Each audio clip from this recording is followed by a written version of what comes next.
bienvenido a este nuevo acto que hemos organizado para la presentación de la última novela de Jaume Vives. Y agradecer al invitado que se haya acercado a la ciudad de La Coruña, en la que nadie es forastero, a explicarnos sus reflexiones sobre su última novela. Y como te digo, agradecerte tu presencia aquí y sin más dilación va a pasar a hacer la presentación del invitado, el presidente de FORLC, Ramón Bolas. Después de la intervención de Jaume, se abrirá un turno de preguntas, si alguien quiere hacer alguna pregunta, y finalizaremos después el acto. No se oye. Bueno, ahora sí, ¿no? Mire, vamos a ver, entonces empezamos ya ahora este nuevo ciclo de conferencias desde FORLC, después de este periodo que con el COVID estuvimos un poco apartados de la vida pública.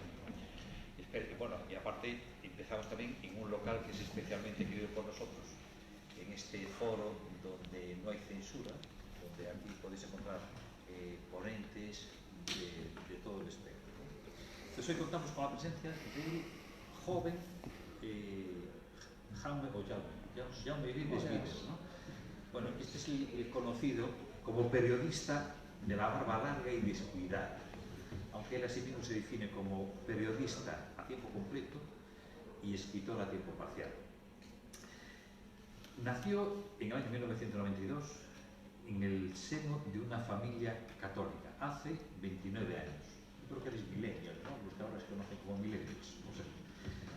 Bien, y cosas curiosas que le pasa a poca gente es que a los 14, cuando tenías tan solo 14 años, parece ser que se fue de casa, se fue de su casa. Llegó a dormir en Portales y una noche encontró a los jóvenes de San José que estaban ayudando a indigentes y comenzó el camino de su conversión.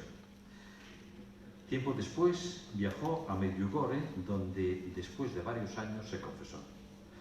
Con este ejemplo me viene en la cabeza aquel famoso refrán que dice que las palabras convencen y el ejemplo arrastra. En el año 2010 empezó a estudiar ciencias políticas, aunque ya abandonó en el primer curso. Después se apuntó a periodismo y ahora sí ya hizo curso por año. En el 2011 fundó el periódico digital El Prisma. Lo podéis consultar en internet, diarioelprisma.es. En el año 2015 realizó un viaje a Irak acompañado por su hermana, su prima y unos amigos, para filmar el documental Guardianes de la Fe. En el 2017 decidió responder al proceso soberanista de Cataluña de 2012 a 2020 con una cacerolada de protesta desde el balcón de su casa de Barcelona, con canciones de Manolo Escobar. ¿Quién iba a decirnos que Viva España de Manolo Escobar iba a ser la canción protesta de sus días, ¿no?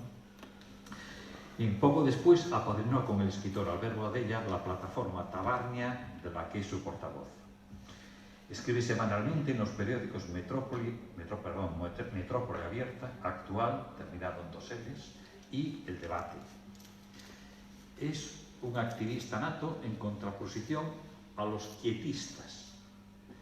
3 de sus frentes de batalla son la ideología de género, el transhumanismo y el aborto.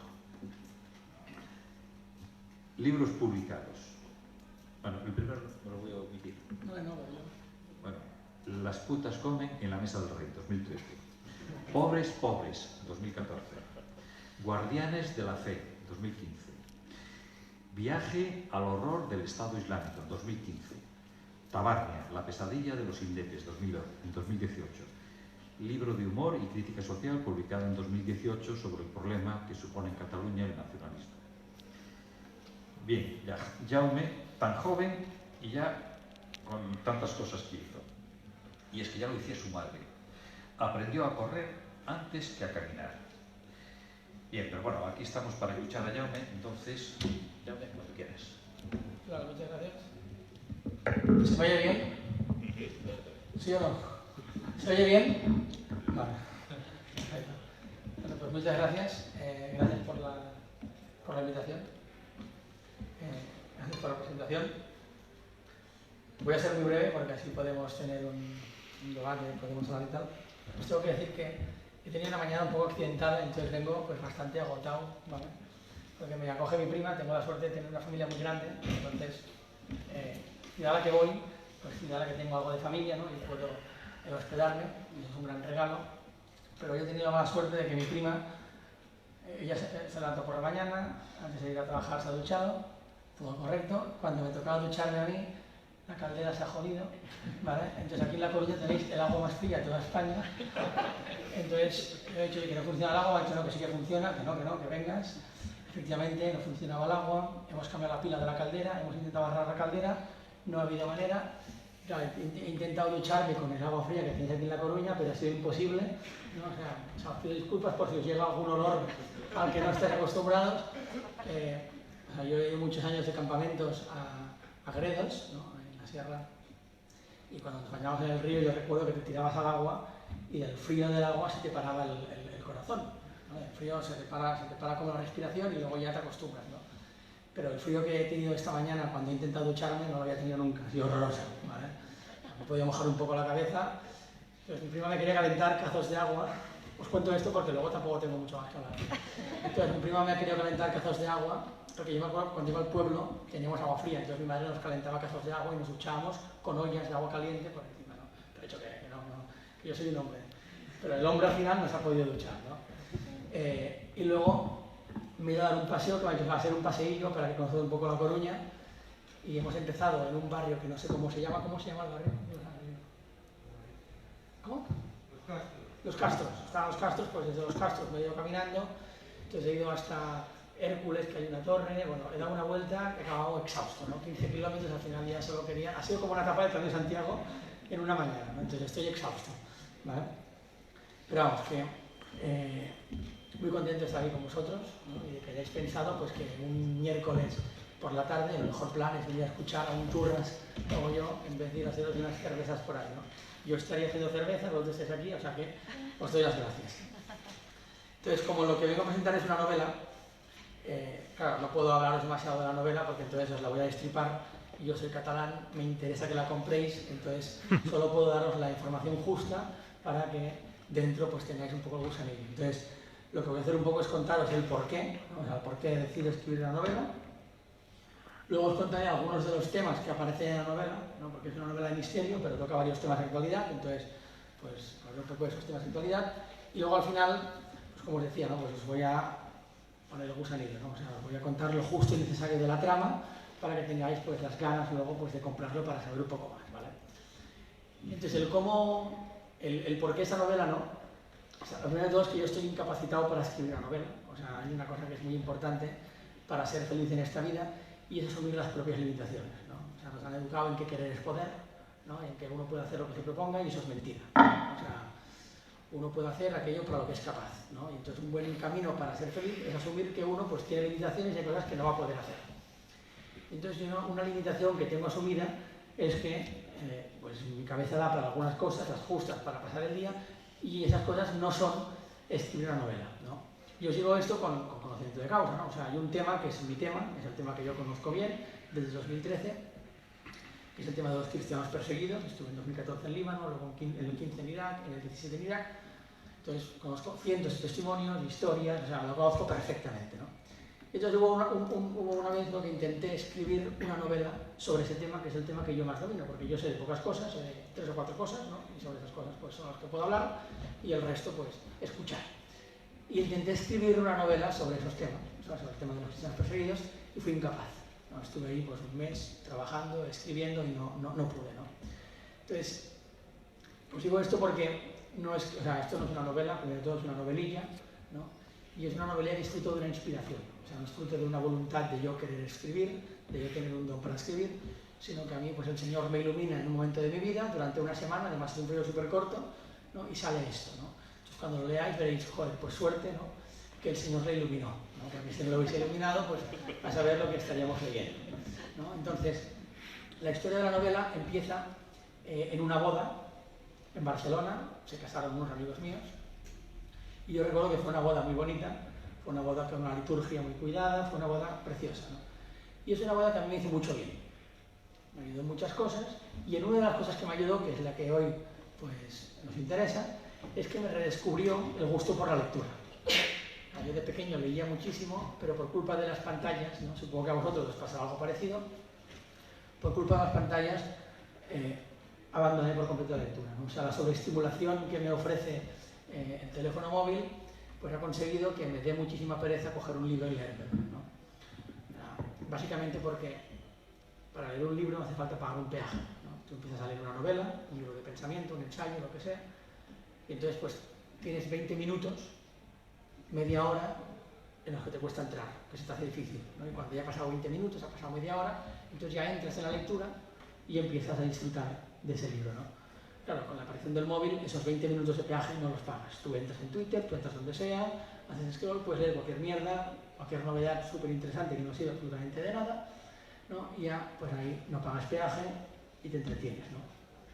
Entonces a mí esas ganas de leer, ese disfrutar leyendo, pues se me había muerto. Entonces yo en esa boda salgo con unas ganas renovadas, ¿no? De volver a leer. Entonces yo recuerdo que en ese momento tenía un librito pequeño empezado desde hacía 1 año y medio, de 100 páginas, que llevaba 1 año y medio intentando acabar, que os lo recomiendo, de hecho os lo recomiendo más que esta novelilla que tenéis aquí, que es La restauración de la cultura cristiana, de John Singer. Es un libro que he escrito en los 70, muy breve, que es una pasada.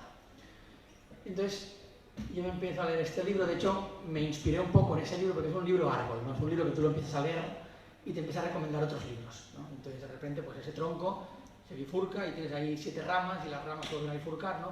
Que es un poco lo que he intentado aquí, ¿no? O sea, una novela en la que voy citando a otros libros que creo que son interesantes para que el lector también los lea, ¿no? Y entonces yo tengo una cosa que soy un poco motivado, ¿no? Y además soy un poco tonto, no hay nada más peligroso en este mundo que un tonto motivado. Y entonces yo empiezo a leer La restauración de la cultura cristiana y John Singer empieza a recomendarme un montón de libros, de historia, de política, de economía, de moral. Entonces yo, que soy un buen tonto motivado, me los empiezo a comprar todos pensando que puedo pasar de no leer absolutamente nada a de repente leer, pues, libro día. Entonces de repente me encuentro yo en casa con un ataque de ansiedad, con 20 libros encima de la mesa del comedor, ¿no? Pensando que en algún momento me los voy a poder leer, ¿no? Iluso de mí, siguen ahí, ¿no? Y entonces lo que hago es empezar a leer esos libros, ¿no? Entonces un libro de Schumacher de economía, pues un libro de distributismo de Belloc, ¿no? Un libro de pues, moral de Lewis, bueno, empiezo a leer varios libros, ¿no? Y entonces claro, lo que me pasa es que llego a la noche con el cerebro triturado, frito, ¿no? Acostumbrado a no leer absolutamente nada, de repente tener como 3 o 4 lecturas empezadas, ¿no? Y entonces claro, digo, pues necesito algo para que me ayude un poco a destensar la cabeza, ¿no? Entonces ya que estoy pues, en esa motivación de leer, pues en vez de ponerme una película para relajarme, pues voy a buscarme una novela, ¿no? Para leer algo que sea un poco más agradable a mi cabeza, ¿no? Esto que os estoy contando, que es una historia muy larga, tiene que ver con el libro, no os preocupéis. Y entonces, claro, me voy a la biblioteca de casa a buscar entre las novelas que yo tenía, y entonces cojo una novelilla, que ese libro está muy inspirado en esa novelilla. Bueno, eso es una novela, esa es una novelilla, que es La sagacidad del padre Brown, ¿no? De Chesterton, que a lo mejor lo habéis leído, a lo mejor os suena, es una colección de varios libros, ¿no? Sobre el padre Brown. Y en concreto ese, pues bueno, es una colección, o sea, es un compendio de capítulos autoconclusivos, ¿no? Pues que pasan una serie de cosas y el protagonista es un sacerdote. Y entonces ese es un libro que yo me habría leído pues, con 14 años, ahora tengo 29, aunque aparente 37, ¿no? Entonces yo me lo leí con 14 años, y entonces estoy en la cama, mi mujer ya está durmiendo, yo cojo ese libro para leerme la novela, ¿no? Para entretener un poco, y entonces empiezo a leer y de repente me sitúo en un jardín. Entonces digo, coño, creo que estoy a punto de entrar en una casa que conozco. Y efectivamente, ¿no? De repente entro en una casa, una puerta de madera gigante, preciosa, con una escalinata, abro la puerta, hay una escalera de madera súper ancha que sube hacia arriba a las habitaciones, a la derecha hay un recibidor y al fondo hay una puerta. Y sigo leyendo y digo, creo que estoy a punto de entrar en una habitación en la que hace 15 años ya estuve. Y efectivamente, sigo leyendo y de repente entro en una habitación que nunca ha existido, pero que yo hace 15 años o 14 años, cuando leí por primera vez ese libro, ya imaginé, ¿no? Y después de 15 años, esa habitación en mi cabeza seguía igual que yo la había dejado hacía 15 años, ¿no? Entonces, Estaba el escritorio, estaban las cosas encima del escritorio, estaba la ventana, o sea, que daba a una especie de jardín con árboles y tal, y luego había un cuerpo, un cadáver allí. Todo estaba tal cual yo lo había dejado hace 15 años, y lo único que quedaba un poco borroso en mi mente eran las caras de las personas que aparecían en la historia, ¿no? Entonces os cuento esto porque yo tengo una teoría que seguramente no está fundada en absolutamente nada, ¿no? Como la mayor parte de teorías en las que creemos, ¿no? Y es que yo creo que eso despertó en mi cerebro, ¿no? En mi corazón, algo que llevaba pues 15 años dormido, ¿no? Yo cuando era pequeño disfrutaba muchísimo escribiendo cuentos, ¿no? O sea, yo tenía una libreta en el colegio y escribía historias, ¿no? Historias fantásticas, pues, yo qué sé, de lo que sea, ¿no? Y como soy un tonto motivado, pues las presentaba a los concursos que teníamos en el colegio, pues Sant Jordi, Jocs Florals, nunca ganaba, pero yo siempre pues me seguía presentando, ¿no?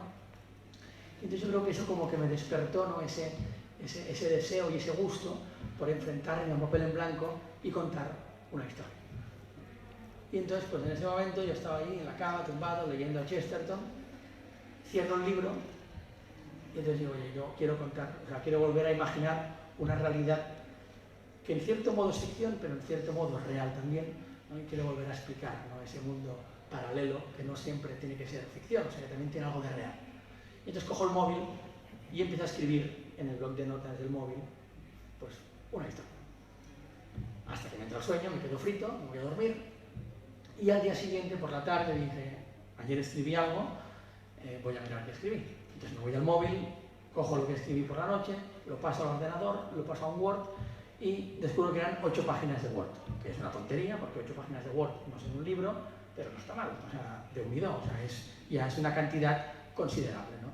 Y entonces lo empiezo a leer, digo, coño, pues me interesa, está bien, ¿no? Queda mal que lo diga yo, pero dije, joder, pues esto me gusta, ¿no? ¿Cómo continúa? Pues no lo sé, tendré que seguir escribiéndolo. Y entonces, yo siempre digo que esta novela, antes de publicarse, fue novela por fascículos para mis padres, porque yo les mandaba cada capítulo, o sea, cuando lo terminaba se lo mandaba, y luego audionovela para mi mujer, porque le di la turra cada vez que terminaba un capítulo, se lo leía, ¿no? Y entonces cogí ese primer capítulo que había escrito esa noche y se lo leo a mi mujer. Se lo dio a mis padres, ¿no? ¿Qué os parece? ¿Nos gusta? ¿No? ¿Nos gusta? ¿Cómo continúa? Pues no lo sé, mañana os digo, ¿no? Entonces al día siguiente, pues me salieron 20 páginas de Word en una tarde, que es una salvajada, ¿no? Y así, ¿no? Entonces, eso lo vais a descubrir en la novela, porque la novela, o sea, yo empecé a escribir sin saber qué quería escribir, sabiendo que quería contar una historia, pero no tenía ni idea de cuál. Entonces la novela empieza pues, en una habitación de ejercicios espirituales, súper austera, una cama antigua, oxidada, una habitación que el primer día guay, el segundo día se te empieza a caer ya encima porque es una cosa que es asfixiante, la austeridad, las paredes, todo oxidado, ¿no? Entonces empieza con una descripción muy larga de una habitación, ¿no? Y a medida que fui avanzando, fui descubriendo, ¿no? Pues mira, podría pasar esto, podría pasar lo otro, podría pasar aquello de más allá, ¿no? Entonces, pero es una novela que se lee muy rápido porque se escribió muy rápido. O sea, es una novela que se escribió en una semana y media. Es lo que me duró la inspiración, ¿vale? O sea, punto. Entonces, y ya está. O sea, yo podría haber intentado, o sea, de hecho ahora estoy intentando escribir la segunda parte de esta novela y llevo 2 semanas muy cabreado porque soy incapaz, ¿no? Porque estoy intentando que continúe la historia del Padre Joan, que continúe la historia que a lo mejor alguno ya ha leído, o que a lo mejor alguno leeréis, y no me da, o sea, no tengo la capacidad para hacerlo. O sea, fue una cosa que me duró una semana, aproveché la inspiración, lo escribí y ahí se acabó, ¿no? Entonces ahora os hablaré de una serie de cosas, de temas, de personajes. Entonces, no son ni temas ni personajes que yo haya pensado a priori. Es decir, yo os digo, yo escribí, vomité la novela y entiendo que pues al sacarla, pues saqué lo que había en mi corazón, los temas que me preocupaban, los temas que me interesaban, los temas que despertaban en mí una inquietud. Y fue ya una vez escrita la novela y al leerla otra vez, entonces descubro, pues mira, se habla de esto, se habla de lo otro, puede servir para esto, es buena para hablar de este tema, se tocan estos temas, o sea, es una reflexión más a posteriori que a priori, ¿vale? Entonces, esto es un poco para que veáis y también para gestionar expectativas, ¿vale? Porque yo ya lo digo, o sea, es importante gestionar bien expectativas. Entonces, esto no es una novela, esto es una novelilla, ¿vale? Porque luego no creo que vengáis, joder, cabrón, me he gastado 18 euros para leer una novelilla. Y yo revisé que era una novelilla, ¿vale? Entonces aquí es importante no engañar a nadie, ¿no? Entonces, cosa importante de la novela es que lo accidental de la novela, eso es ficción. O sea, asesinatos, desapariciones. Eso no es real, ¿no? Esto me lo he inventado. Lo sustancial de la novela es real. Los personajes, todos existen, ¿no? El corazón de los personajes, lo que tienen dentro, sus luchas internas, sus inquietudes, sus anhelos, sus cruces, sus tristezas, sus deseos, eso es real. O sea, lo que realmente nos habla el corazón, ¿no? Lo que tiene algo que decirnos existe, o sea, no está inventado, está basado en personas de verdad, y lo que es accidental, pues eso lo he inventado, porque hay que ponerle un poco de lata, ¿no?, a las historias. Entonces ahora un poco lo que voy a contaros es algunos de los personajes, porque luego leyendo la novela pues descubro que parece que no lo haya escrito yo, porque hablo como... pero lo he escrito yo la novela, ¿vale? Entonces, como que cada personaje nos enseña algo, ¿vale? Entonces os hablaré un poco de algunos personajes y luego ya pues algunos de los temas que se tocan, ¿no? Entonces, por ejemplo, hay un personaje que es Marcel, que nos enseña la importancia del perdón, ¿no? Y no me refiero a un tío me ha hecho una putada, ¿no?, y yo te perdono, ¿no?, o yo te he hecho algo mal y te pido perdón, ¿no?, sino algo mucho más difícil que eso, que es perdonarse a uno mismo, ¿no? Porque hay veces que uno ha pedido perdón al Señor, hay veces que uno ha pedido perdón al hermano, pero es incapaz de perdonarse a sí mismo, ¿no? Es incapaz de vivir tranquilo porque no se puede perdonar el daño que en algún momento de su vida hizo, ¿no? Me acuerdo el otro día un compañero de trabajo que me contaba, ¿no? Hace 3 años hizo una cosa muy fea, el Señor le perdonó, su familia le perdonó, pero después de 7 años es incapaz de perdonarse lo que él hizo, ¿no? Y es incapaz de vivir en paz porque no se perdona. O sea, todo el mundo le ha perdonado, quien tenía que perdonarle le ha perdonado, pero él no se puede perdonar, ¿no? Y entonces es una cosa que nos pasa a menudo, ¿no? Porque todos tenemos nuestros cruces, nuestras miserias, nuestras debilidades, tenemos nuestro pasado, tenemos pues nuestro todo, ¿no? Y hay veces que no somos capaces de perdonarnos, ¿no? Entonces para eso hace falta pues sencillez, ¿no? Entonces cuando uno pues es como un niño, ¿no?, y es capaz de asumir pues eso, lo que decía al principio, ¿no?, esa propia limitación, pues esa miseria, como uno es, ¿no?, y perdonarse, pues la vida pasa un poco más liviana, ¿no? Entonces pues hay un personaje que es Marcel, que lo descubriréis, que es un tipo que tiene una vida pues muy turbia, una vida complicada, una vida que en esta novela he tenido que edulcorar, porque es un tío, o sea, es un tío que si no lo conoces da miedo. Es un tío que mide 2 metros, que va tatuado desde la parte de arriba del cuello hasta los tobillos, mide 2 metros, entonces tú lo ves por la calle y te acojonas, ¿no? Cuando le conoces, ¿no?, y después de que se haya convertido, es un oso achuchable, ¿no?, al que solo tienen ganas de abrazarle, ¿no?, y de ser cariñoso con él porque es un trozo de pan. Y es así porque con todo el daño que ha hecho, yo que he pasado por la cárcel varias veces, con todo el daño que ha hecho y que le han hecho, él es capaz de perdonarse a sí mismo y asumir que él pues, ha sido malo, sí, ¿no?, y seguirá pues, con sus cosas, pero se ha perdonado, ¿no?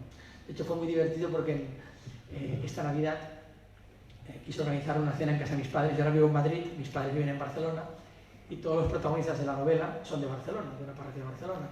Entonces quise organizar en casa de mis padres, les metí ahí en el fregado, una cena con todos los protagonistas de la novela.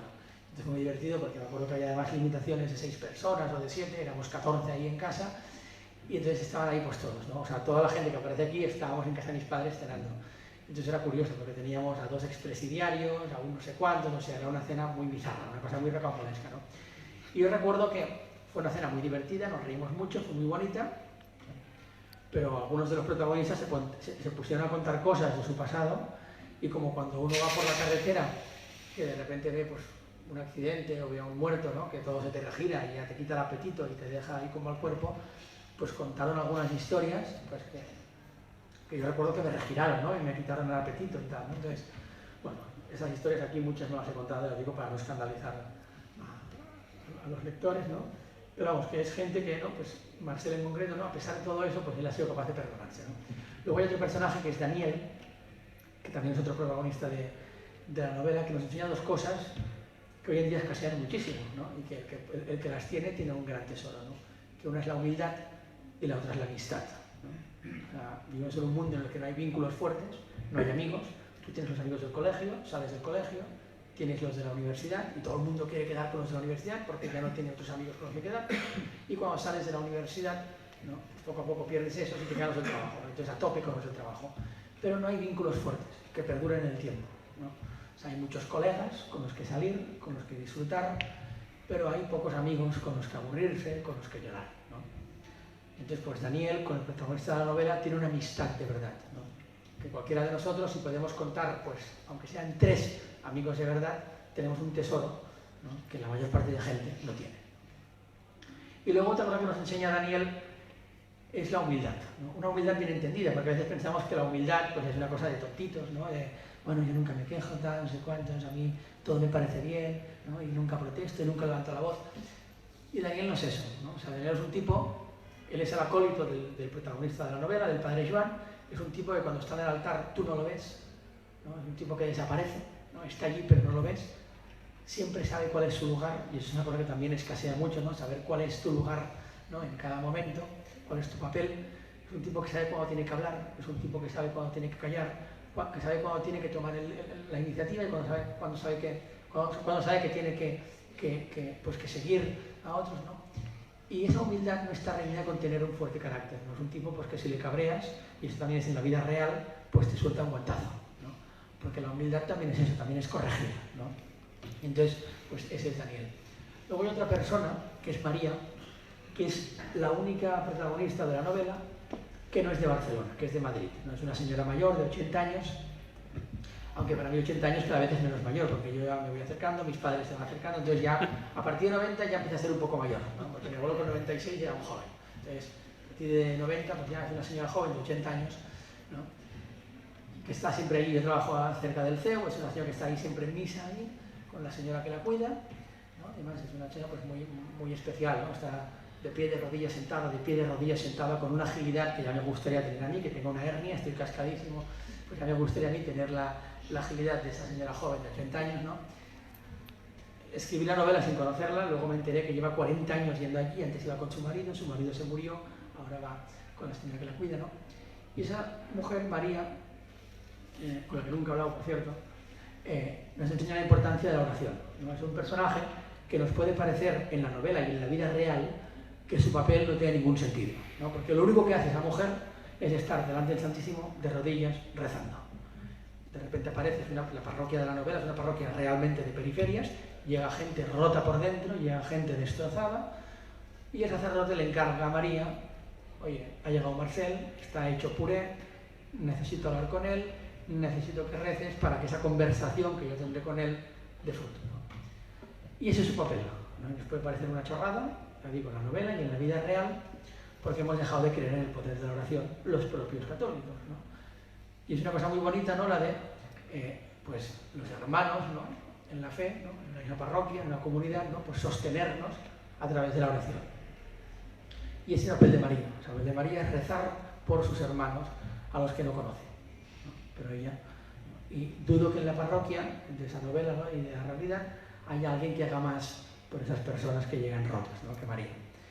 Y luego hay otro personaje que es el final, o sea, hay más personajes, pero solo os explico 4 antes de pasar a los temas, que es el del protagonista, que es el sacerdote, que es el padre Joan, ¿no?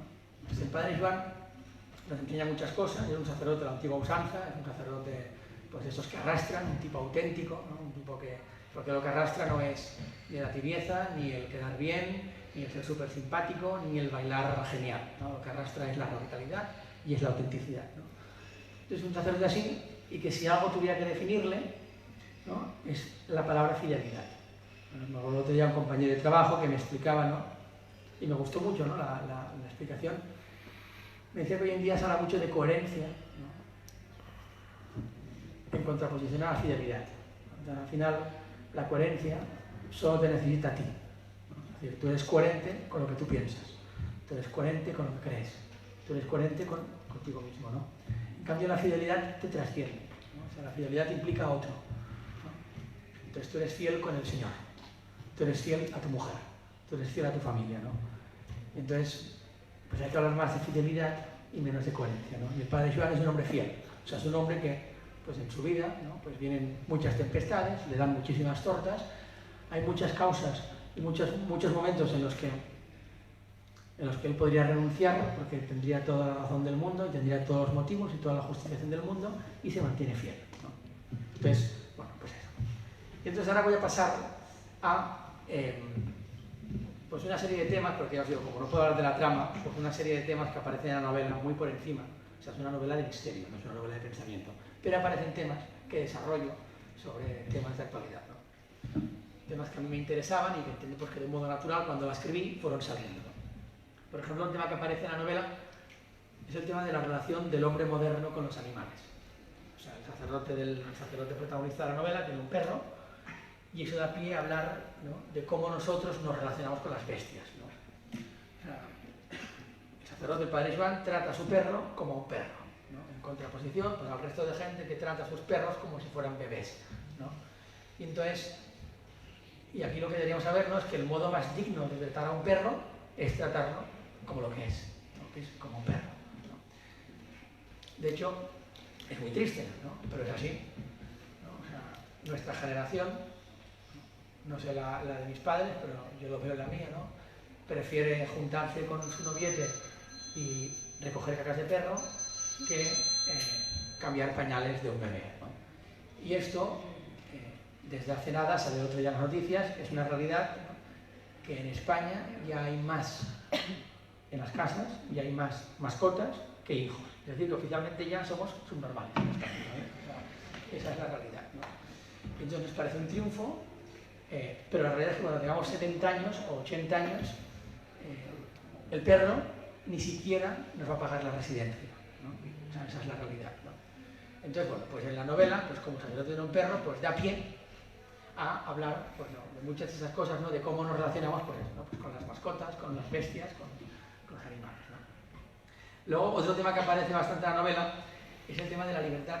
Pero ya os digo, no es una novela de pensamiento, entonces no es la libertad como algo teórico, sino la libertad como algo concreto, ¿no? O sea, cómo se concreta, ¿no? O sea, un poco lo que hay en la novela es una especie de nostalgia, ¿no?, de una sociedad un poco más antigua en la que a los adultos nos dejaban ser adultos, ¿no? O sea, en la que te dejaban pues meter la pata y en la que te dejaban pues eso, ser adulto, ¿no?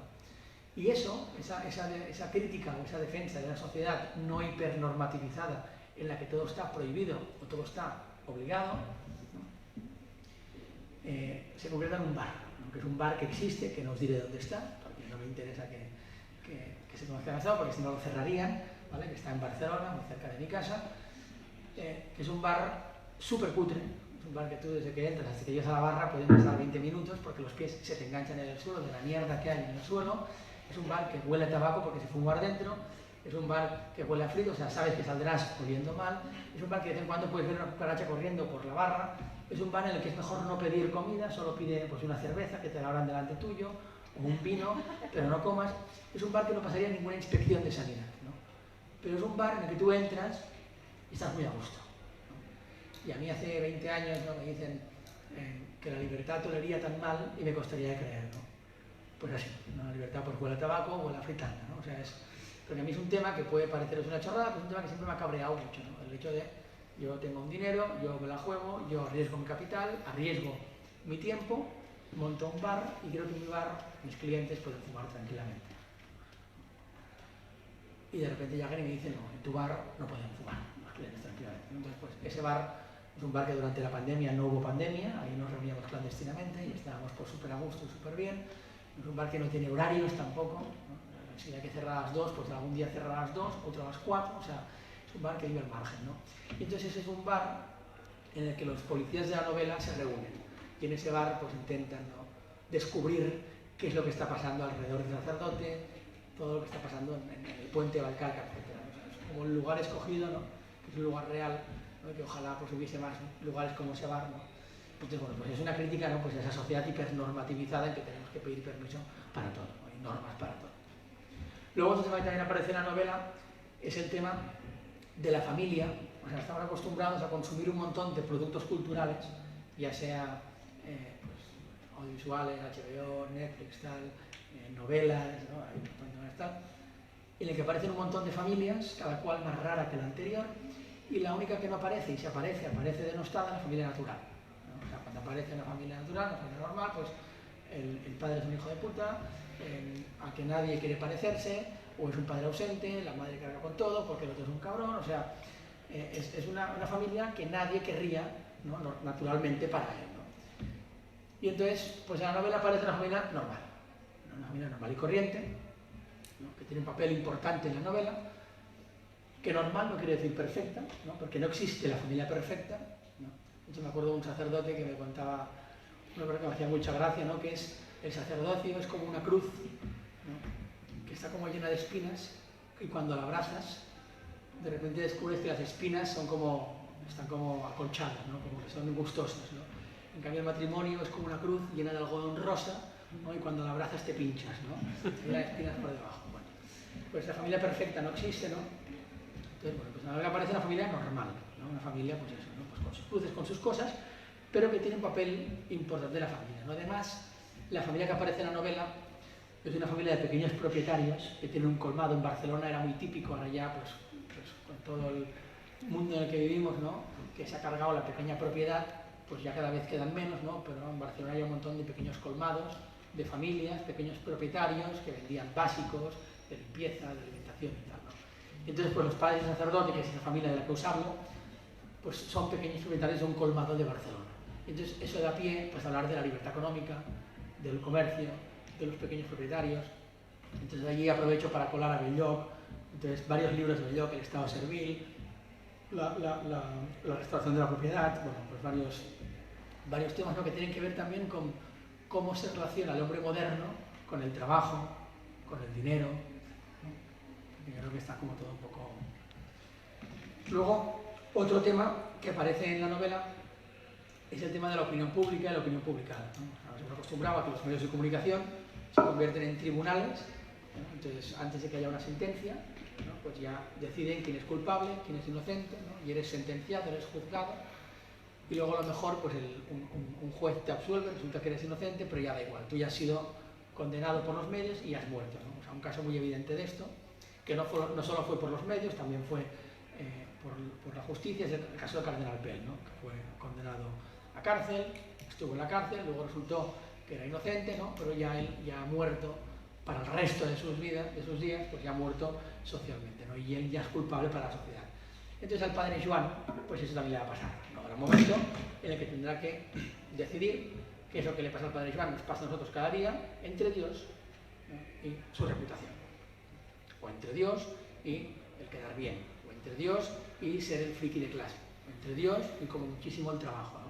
Entonces esa disyuntiva que se le plantea a él es una cosa que también se nos plantea a nosotros cada día, ¿no? Y lo que es muy triste es la respuesta que damos, ¿no? Yo he tenido la suerte de poder estar en Líbano, de poder estar en Irak, y esa disyuntiva que para nosotros es Dios o la reputación, para los cristianos de Irak es Dios o la vida, Dios o la vida de tus hijos, Dios o la educación, Dios o la casa, o Dios o todos tus ahorros, ¿no? Y ante esa disyuntiva, esos cristianos cogen Dios, ¿no? Y pierden todo aquello en lo que nosotros ponemos nuestra seguridad, una buena casa, un buen trabajo, unos buenos ahorros, un buen colegio, ¿no? Entonces a nosotros se nos plantea pues, una cosa pues, mucho más sencilla, ¿no? Y aún y así, ¿no? Pues la respuesta que damos pues da un poco de lástima, ¿no? Dios o tu reputación, y corremos rápido a abrazar nuestra reputación, ¿no? Y luego ya pues si eso nos acordaremos de Dios, ¿no? Y entonces eso pues también se le plantea al padre Joan pues en un momento de la novela en que toda la prensa, por una razón que ya descubriréis, pues se lanza contra él, ¿no?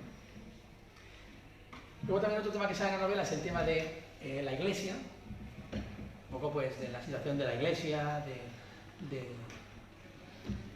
familias dentro de la Iglesia, de cómo está la Iglesia, y en concreto hay un tema que a mí me interesaba, ¿no?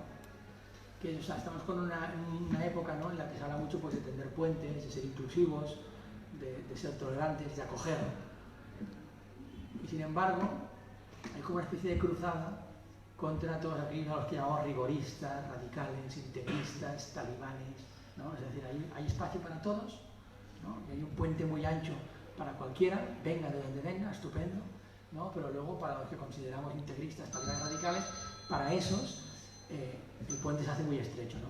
Y entonces aquí pues era, ¿no? Pues lanzar eso, ¿no? O sea, también hay un lugar para ellos, ¿no? Y por eso el padre Joan no es un sacerdote cualquiera, es un sacerdote de la antigua usanza, un sacerdote muy particular, ¿no? Que a lo mejor algunos de vosotros pues os puede recordar a un sacerdote de vuestra infancia, ¿no? En algunos ambientes concretos. Y luego he hecho no solo eso, sino que también pues lanzo como la pregunta, ¿no? De a lo mejor no solo hay un lugar para esa gente dentro de la Iglesia, sino que a lo mejor la reconversión del mundo viene por gente así.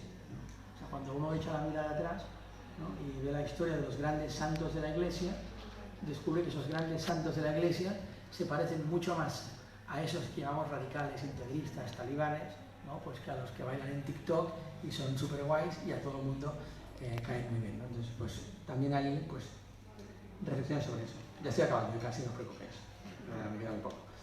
Luego hay otro tema que ese sí que yo diría que es el tema que aparece más a lo largo de toda la novela, o sea, que aparece más recurrentemente, que es el tema de la belleza, ¿no? Hay un tema que a mí me tiene como muy inquietado, ¿no?, que me tiene como muy sorprendido, que es el tema de la belleza, ¿no?, y la decadencia, ¿no?, de todas las cosas, ¿no? Lo veis en todos lados. Ayer estuve en la Catedral de Santiago y han tenido, pues, la mala idea de hacer una reforma por dentro de la Catedral de Santiago. Y han hecho un truño. O sea, han puesto unos bancos que sería mejor quemarlos, unas lámparas que son horrorosas, ¿no? Antes en los pueblos las iglesias eran los lugares más bonitos del pueblo.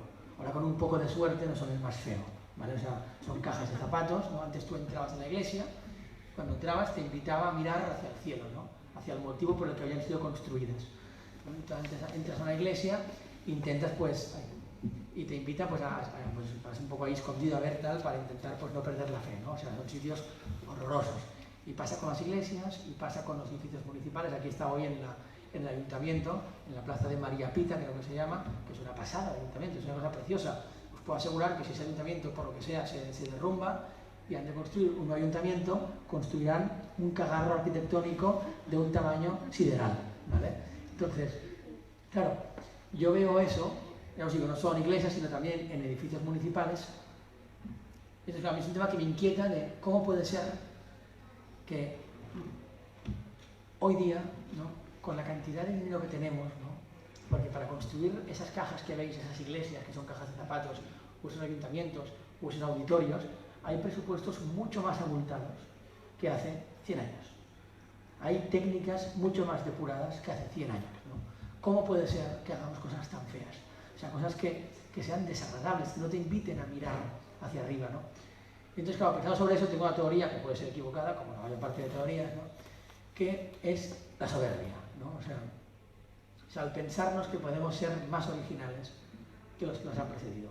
Y es verdad que puede haber genios, ¿no? Y es verdad que podemos hacer cosas mucho mejores que hace 100 años. La soberbia es pensar que podemos hacerlo mucho mejor rompiendo con todo lo anterior, ¿no? O sea, sin tener en cuenta todo lo anterior. Y eso, que se ve muy evidente en la arquitectura, pasa también en el pensamiento, en la filosofía, pasa en la literatura, pasa en todo, ¿no? O sea, al pensar, yo voy a ser muy original, tan original que rompiendo con todo, ¿no?, y haciendo borrón y cuenta nueva, ¿no?, voy a ser capaz de construir algo más bello, ¿no? Y el resultado, pues, si vais por Barcelona, en Barcelona es muy evidente. Aquí, bueno, pues sí, lo que es obra nueva, pues es bastante evidente también, ¿no? O sea, quedan algunas cosas, como el ayuntamiento, como el tal, como el cual, pero, ¿no? Yo creo que eso no es fruto de la soberbia, ¿no? Y eso que parece una chorrada, pues es una cosa que dice mucho, ¿no? O sea, antes el mundo se regía por aquello que era invisible a los ojos, ¿no? Y eso es lo que hacía levantar grandes catedrales, ¿no? Y eso era lo que conformaba el mundo, y ahora el mundo se rige solo por aquello que es visible, solo por aquello que podemos ver con nuestros ojos, ¿no? Y por eso todo es tan feo, ¿no?, y todo es tan pobre.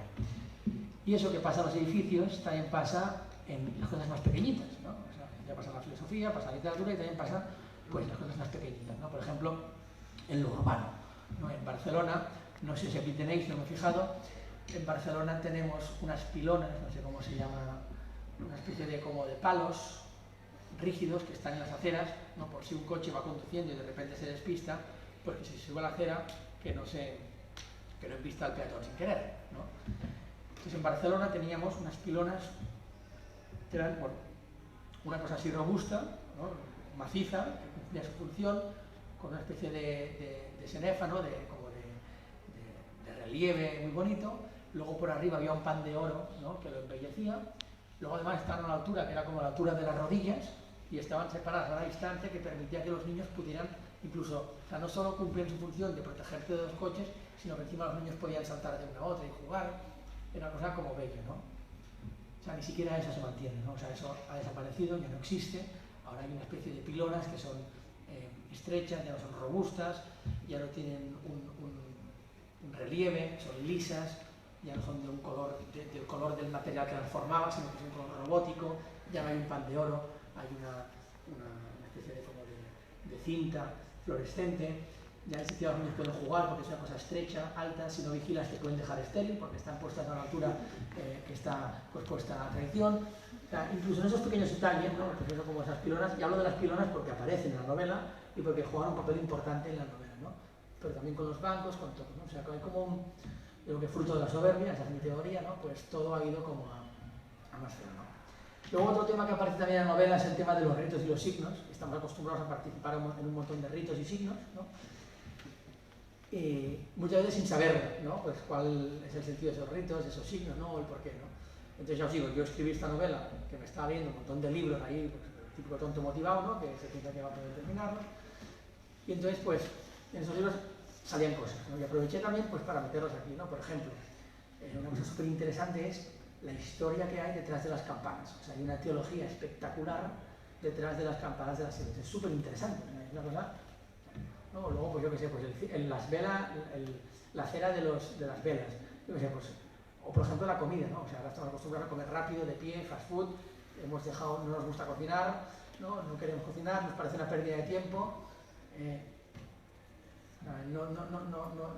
no queremos ni siquiera que nuestros hijos disfruten de las mesas, ¿no? O sea, cuando estamos con adultos, los niños en otra mesa, no queremos que los niños participen de la mesa de adultos, si molestan les ponemos el móvil para que dejen de molestar, luego la sobremesa pues ya no existe, ¿no? Nos pensamos que el día de Navidad pues basta con comprar cualquier mierda, la comemos, hablamos un poco y tal. O sea, ya no hay ese ritual que era el cocinar, preparar la comida, el sentarnos, el comerla, el beber, el fumar, luego la sobremesa, o sea, eso nos lo hemos cargado, ¿no? Todo eso tiene un sentido, ¿no? Y una importancia, ¿no? Entonces, pues esos temas, ¿no? Pues también aparecen en la novela, ¿no? Y luego, ya estoy acabando de verdad, también así, que como me he dejado el reloj en casa, no sé cuánto llevo, entonces yo voy a ver, ¿no? Lo he hecho con agua fría y me ha dejado el cerebro frito. Y ahora os digo que tenéis el agua más fría de toda España. Y las calderas no puede ser que vayan con gas, tú, parece van con gas natural y entonces se estropea. Aquí van con pilas, se han quedado sin pilas mi prima y mañana sé qué voy a hacer antes de irme a Madrid, porque claro, yo así no me ducho mañana, entonces ya 2 días sin ducharme ya me parece demasiado. Entonces, un poco me he mojado, como os pensáis. Y el último tema, que yo creo que es el tema como troncal de la novela, que es el tema de la vida parroquial, el tema de la parroquia, el sacerdote, ¿no? O sea, es un sacerdote, todo pasa alrededor de una parroquia, ¿no? Y entonces, eso que, o sea, aquí no puedo hablar demasiado porque todo esto se descubre al final de la novela y tampoco quiero desvelaros mucho la novela, pero un poco, yo diría que la novela es una especie de una mezcla entre llamada la atención y arenga para sacerdotes, feligreses, ¿no? De por dónde vas a ser atacado, por dónde se van a cargar la parroquia, ¿no? Y cómo resistir a esos ataques, ¿no? Es una realidad que la vida parroquial ha muerto, ¿no? Coincide que es con la aparición de movimientos, no digo que haya una relación, pero podría ser que lo hubiera, o sea que la vida parroquial poco a poco se ha ido deshaciendo y antes la gente se reunía en torno a las parroquias, ahora ya no. Y eso es el problema, ¿no? Porque igual que, yo tengo la teoría, ¿no? De que, igual que, o sea, la vida parroquial es a la iglesia, lo que la familia es a la sociedad. Si tú te cargas la vida parroquial, ¿no? Si la vida parroquial se pudre, poco a poco pues se va pudriendo todo, ¿no? Entonces, pues, claro, la novela transcurre en una parroquia, pasan una serie de cosas en la parroquia, y entonces ahí ves, ¿no? Pues el sacerdote, ¿no? Por dónde es tentado, y también la responsabilidad que nosotros tenemos, ¿no? Porque al final, pues, una parroquia con un sacerdote con una fe muy viva es una parroquia que crece, que ilumina, que no deslumbra, pero que ilumina, y una parroquia con un sacerdote que pierde la fe, detrás vamos todos, ¿no? Y muchas veces nosotros también somos culpables de esa pérdida de fe, ¿no? Porque nos pensamos que el sacerdote, pues tú llegas el domingo a misa, ¿no? A celebrar misa, y luego pues cuando acaba la misa se mete en un armario, se encierra, ¿no? Y el domingo que viene, cuando vuelves, abre el armario, sale del armario y te vuelve a decir misa. Y hay 6 días entre medio en que ese tío está muy solo, ¿no? Y en el que no le invitamos a comer, ni a cenar, ni nos preocupamos por él, pero él está ahí, ¿no? Entonces, o sea, y ese tema de la vida parroquial sale sobre todo hacia el final de la novela. Al final de la novela, ahora os contaré un poco de qué va la novela, porque aún no hemos hablado de qué va la novela, ¿no? Pues sale un poco, ¿no? Ese tema, ¿no? Entonces, ahora ya sí que ya os cuento un poco la pildorilla de la trama, justa y necesaria para que queráis comprar la novela, y luego si alguien quiere hacer una pregunta, pues hacemos una pregunta, y si no ya pues vamos a cenar. ¿Vale? Esa novela empieza en una parroquia de Barcelona, es una parroquia que está en el puente Vallcarca, es un puente en el que hay un montón de suicidios, un puente que por debajo pasaba un río, está ahí el hospital militar, el antiguo hospital militar. Entonces la parroquia está como en un lateral del puente Vallcarca entre dos barrios, ¿no? Es como ahí como si fuese la columna de ese puente que lo sustenta, ¿no? Y entonces dentro de esa parroquia está el protagonista, que es el padre Joan. Entonces está en una habitación de ejercicios espirituales, una habitación horrorosa, que la aguantas una noche, no la aguantas tres, porque es súper fría, impersonal, un cuadro, un escritorio, un reclinatorio, se acabado. Y entonces ya es la noche, hay la cama, el plato de comida para el perro, está ahí el perro. Entonces de repente empiezan a oír sirenas y luces amarillas, luces rojas, azules, una luz blanca con un helicóptero que ruge encima de la parroquia, que va entrando una haz de luz dentro de la parroquia. Y todo eso lo veo, yo me inspiré en el convento de Villete, tengo una tía monja de clausura, entonces ahí en su convento hay como unas ventanas que son unos barrotes de hierro y luego un cristal translúcido. La luz entra perfectamente, no te quita luz, pero no es posible ver lo que hay al otro lado, no distingue absolutamente nada. Y entonces él está ahí en las oraciones de la noche, ve un montón de luces, un montón de cosas y tal, se muere de ganas de salir fuera a ver, porque ha empezado la Tercera Guerra Mundial y quiere saber quién contra quién, ¿no? Porque ha montado un cirio pascual alucinante, pero dice, bueno, hay que estar donde toca estar, ¿no? Y es importante saber dónde toca estar en cada momento. Entonces él dice, bueno, pues ahora tocan oraciones de la noche, me quedo aquí, se acabó. Y entonces la cosa sigue y de repente pican al timbre, ¿no? Son las 11 y pico de la noche. Entonces, claro, está acostumbrado a que la gente le moleste a las 6 de la tarde, a las 7, a las 8, no está acostumbrado a que le molesten a las 11 de la noche. Lleva 30 años ahí, nunca nadie le molestaba a esas horas, entonces se cabrea, que pues lo está pasando aquí.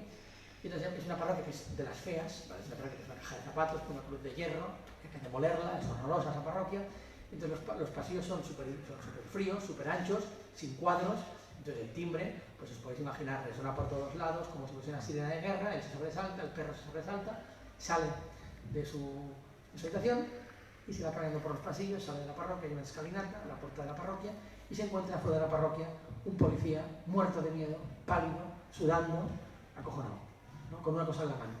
Entonces él se acerca y el policía le dice, mira, esta carta que tengo aquí es para ti, nos la hemos encontrado entre los dos cadáveres, si alguien se entera que te estoy diciendo esto, que te la voy a dar, es mi último día de trabajo, yo te pido por favor que tú la cojas, porque tienes que leerla, porque yo ya la he leído y tienes que leerla, la fotocopias, me la devuelves. Entonces el tío no entiende absolutamente nada, coge la carta, entra adentro, va al despacho parroquial, fotocopia la carta, se la devuelve, el policía está acojonado, la coge y se va. Y se acaba el capítulo. Entonces el siguiente capítulo es 3 años antes.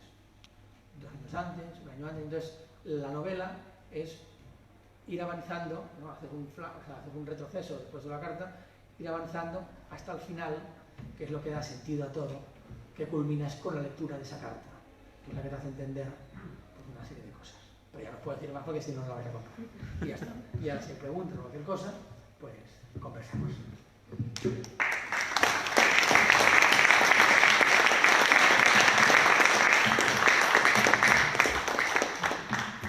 Bueno, vamos a abrir un turno de preguntas. Lo que sí les pediría es que sean lo más breve posible a la hora de formularla, para que así pues, podamos participar el mayor número de personas. Entonces, empezamos por el caballero del fondo. No voy a pecar de suerte, yo voy a ser, no me voy a comparar con nadie, porque va a ser el apunte más banal de todo. Vamos a ir, yo como lector del libro, thrillers religiosos, que hay tantos en el mercado del Código da Vinci. Primero la enhorabuena por el libro. Te voy a dar una enhorabuena también en el mundo de la imagen en el que vivimos por la portada. Yo sería un libro en el que me pararía en una librería, me gusta, portada. Quería hacerte ahora 2 preguntas. La primera es, quería saber si la editorial te impuso la palabra demonios en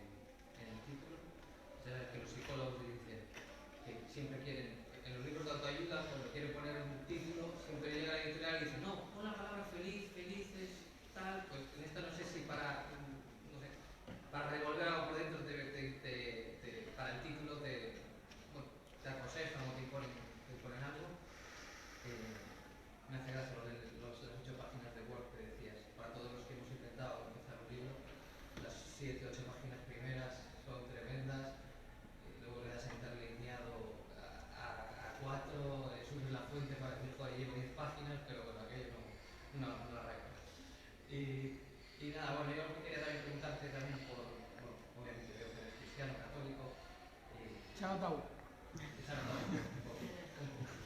Que así, obviamente, que está afuera, que han visto cómo son los cristianos perseguidos, a ver cómo hilo yo esta idea. Yo creo que quería preguntar también cómo lo ves tú. En España los cristianos, los católicos, ahora mismo sí que nos sentimos atacados. No estamos perseguidos como puede ser en Irak o en Líbano, que posiblemente sea otro tipo de persecución, una persecución más física, de que te pueden llegar a matar. Pero aquí sí que estamos perseguidos por ideas, por leyes, bueno, voy a hablar así como hablas tú sin tapujos, que nos están achantando, nos están acojonando. Es difícil en la sociedad en la que estamos pues levantar la voz. Quería saber si notas como yo que además de intentar que hay un grupo que nos intenta dar por saco a los católicos, que nosotros nos estamos dejando dar por saco. Es decir, que nosotros no somos lo suficientemente beligerantes ni lo suficientemente críticos con la propia Iglesia. Es decir, ejemplo, sale el tema de los abusos y sale la jerarquía eclesiástica que ahora va a hacer una auditoría, como tal. Acabo yo, perdón. Quería saber cómo lo ves. Si tenemos que seguir siendo como esa persona del libro que se sienta delante del sagrario y reza, posiblemente tendremos que tener una actividad más crítica y más beligerante y más luchadora con la situación. Bueno, primero, la editorial todo lo contrario. O sea, el primer título era otro, que era La maldición del puente Valcarca, porque todo sucede en un puente, que es donde está la parroquia, y todo el rato la novela es saber si el sacerdote es la víctima o el culpable de lo que le está pasando alrededor. Y a última hora a mí se me iluminó la bombilla y dije, no, lo quiero cambiar y quiero poner esto. Y el tío me decía, hombre, no, esto mejor, tal. Y al final fui yo que le convencí para poner ese título. O sea que en ese sentido la editorial me ha dado mucha libertad y no me ha... nada. Y luego lo último que decías, no creo que esté reñido. O sea, no creo que esté reñido. Relación, formación, acción, ¿no? O sea, no veo que haya... y también creo que no hay que idealizar. O sea, yo estoy en Irak, ¿no? Entonces, un error que además es un error que te impediría intentar asemejarte a esos cristianos, es pensar que esos cristianos son superhéroes, ¿no? Pensar que son unos cracks, unos tíos valientes y que ya no quedan de esos, ¿no? Y no es mentira, o sea, esos cristianos son igual de miserables que somos nosotros, con las mismas debilidades, las mismas miserias, los mismos pecados, o sea, son igual que nosotros, acojonados, son igual, ¿no? Son igual. O sea, luego que tienen admirar a esos cristianos, o sea, y son igual, y de verdad, o sea, hay padres que son unos capullos, hijos que son unos desobedientes, trabajadores que son un desastre, empresarios que no se han leído la ordenanza de la Iglesia, o sea, hay de todo, ¿no? Pero es verdad que sí que es meritorio en esos cristianos, ¿no? Y es que hubo un día, la mayor parte fue el 6 de agosto de 2014 en Irak, en que ellos podían escoger decir soy cristiano y perderlo todo, y quedarse sin nada, o decir no soy cristiano y vivir como vivimos nosotros, ¿no? Y en ese momento de su vida dijeron yo soy cristiano y lo perdieron todo. Y desde entonces, hace 8 años, viven en la calle, ¿no? Sin nada. El resto es gracia. O sea, el martirio no es una cosa de gente valiente, ¿no? Es una gracia. O sea, el Señor, como todo en la vida, te pide una disposición. E incluso esa disposición es gracia. O sea, el poder decir sí ese 6 de agosto de 2014 es una gracia, ¿no? Porque lo humano es querer sobrevivir, ¿no? Entonces, hay muchísimas gracias en Irak porque la gente da un salto al vacío, ¿no? Porque la disyuntiva era Dios o tu vida. Y dijeron Dios, ¿no? Y eso es saltar al vacío, porque es estar dispuesto a perder la vida, ¿no? Entonces hay unas gracias que nosotros ni olemos, no porque nosotros nos estén abandonados, no porque seamos unos acojos, o sea, porque ante nuestra disyuntiva no hemos sido capaces de dar un saltito al vacío, ¿no? Y ante Dios y apariencia, entre Dios está, hemos escogido, ¿no? Esa apariencia, ¿no? Entonces, no creo que sea un problema de que ellos no tuviesen, ¿no? Que nos falta la disposición, ¿no? Y para tener esa disposición también hay que pedirlo, ¿no? Y entonces, y lo que planteas al final ya te digo, o sea, no creo que sea, como decías, sea que está rezando o hacer algo tal, o sea, es que no es complementario, ¿no?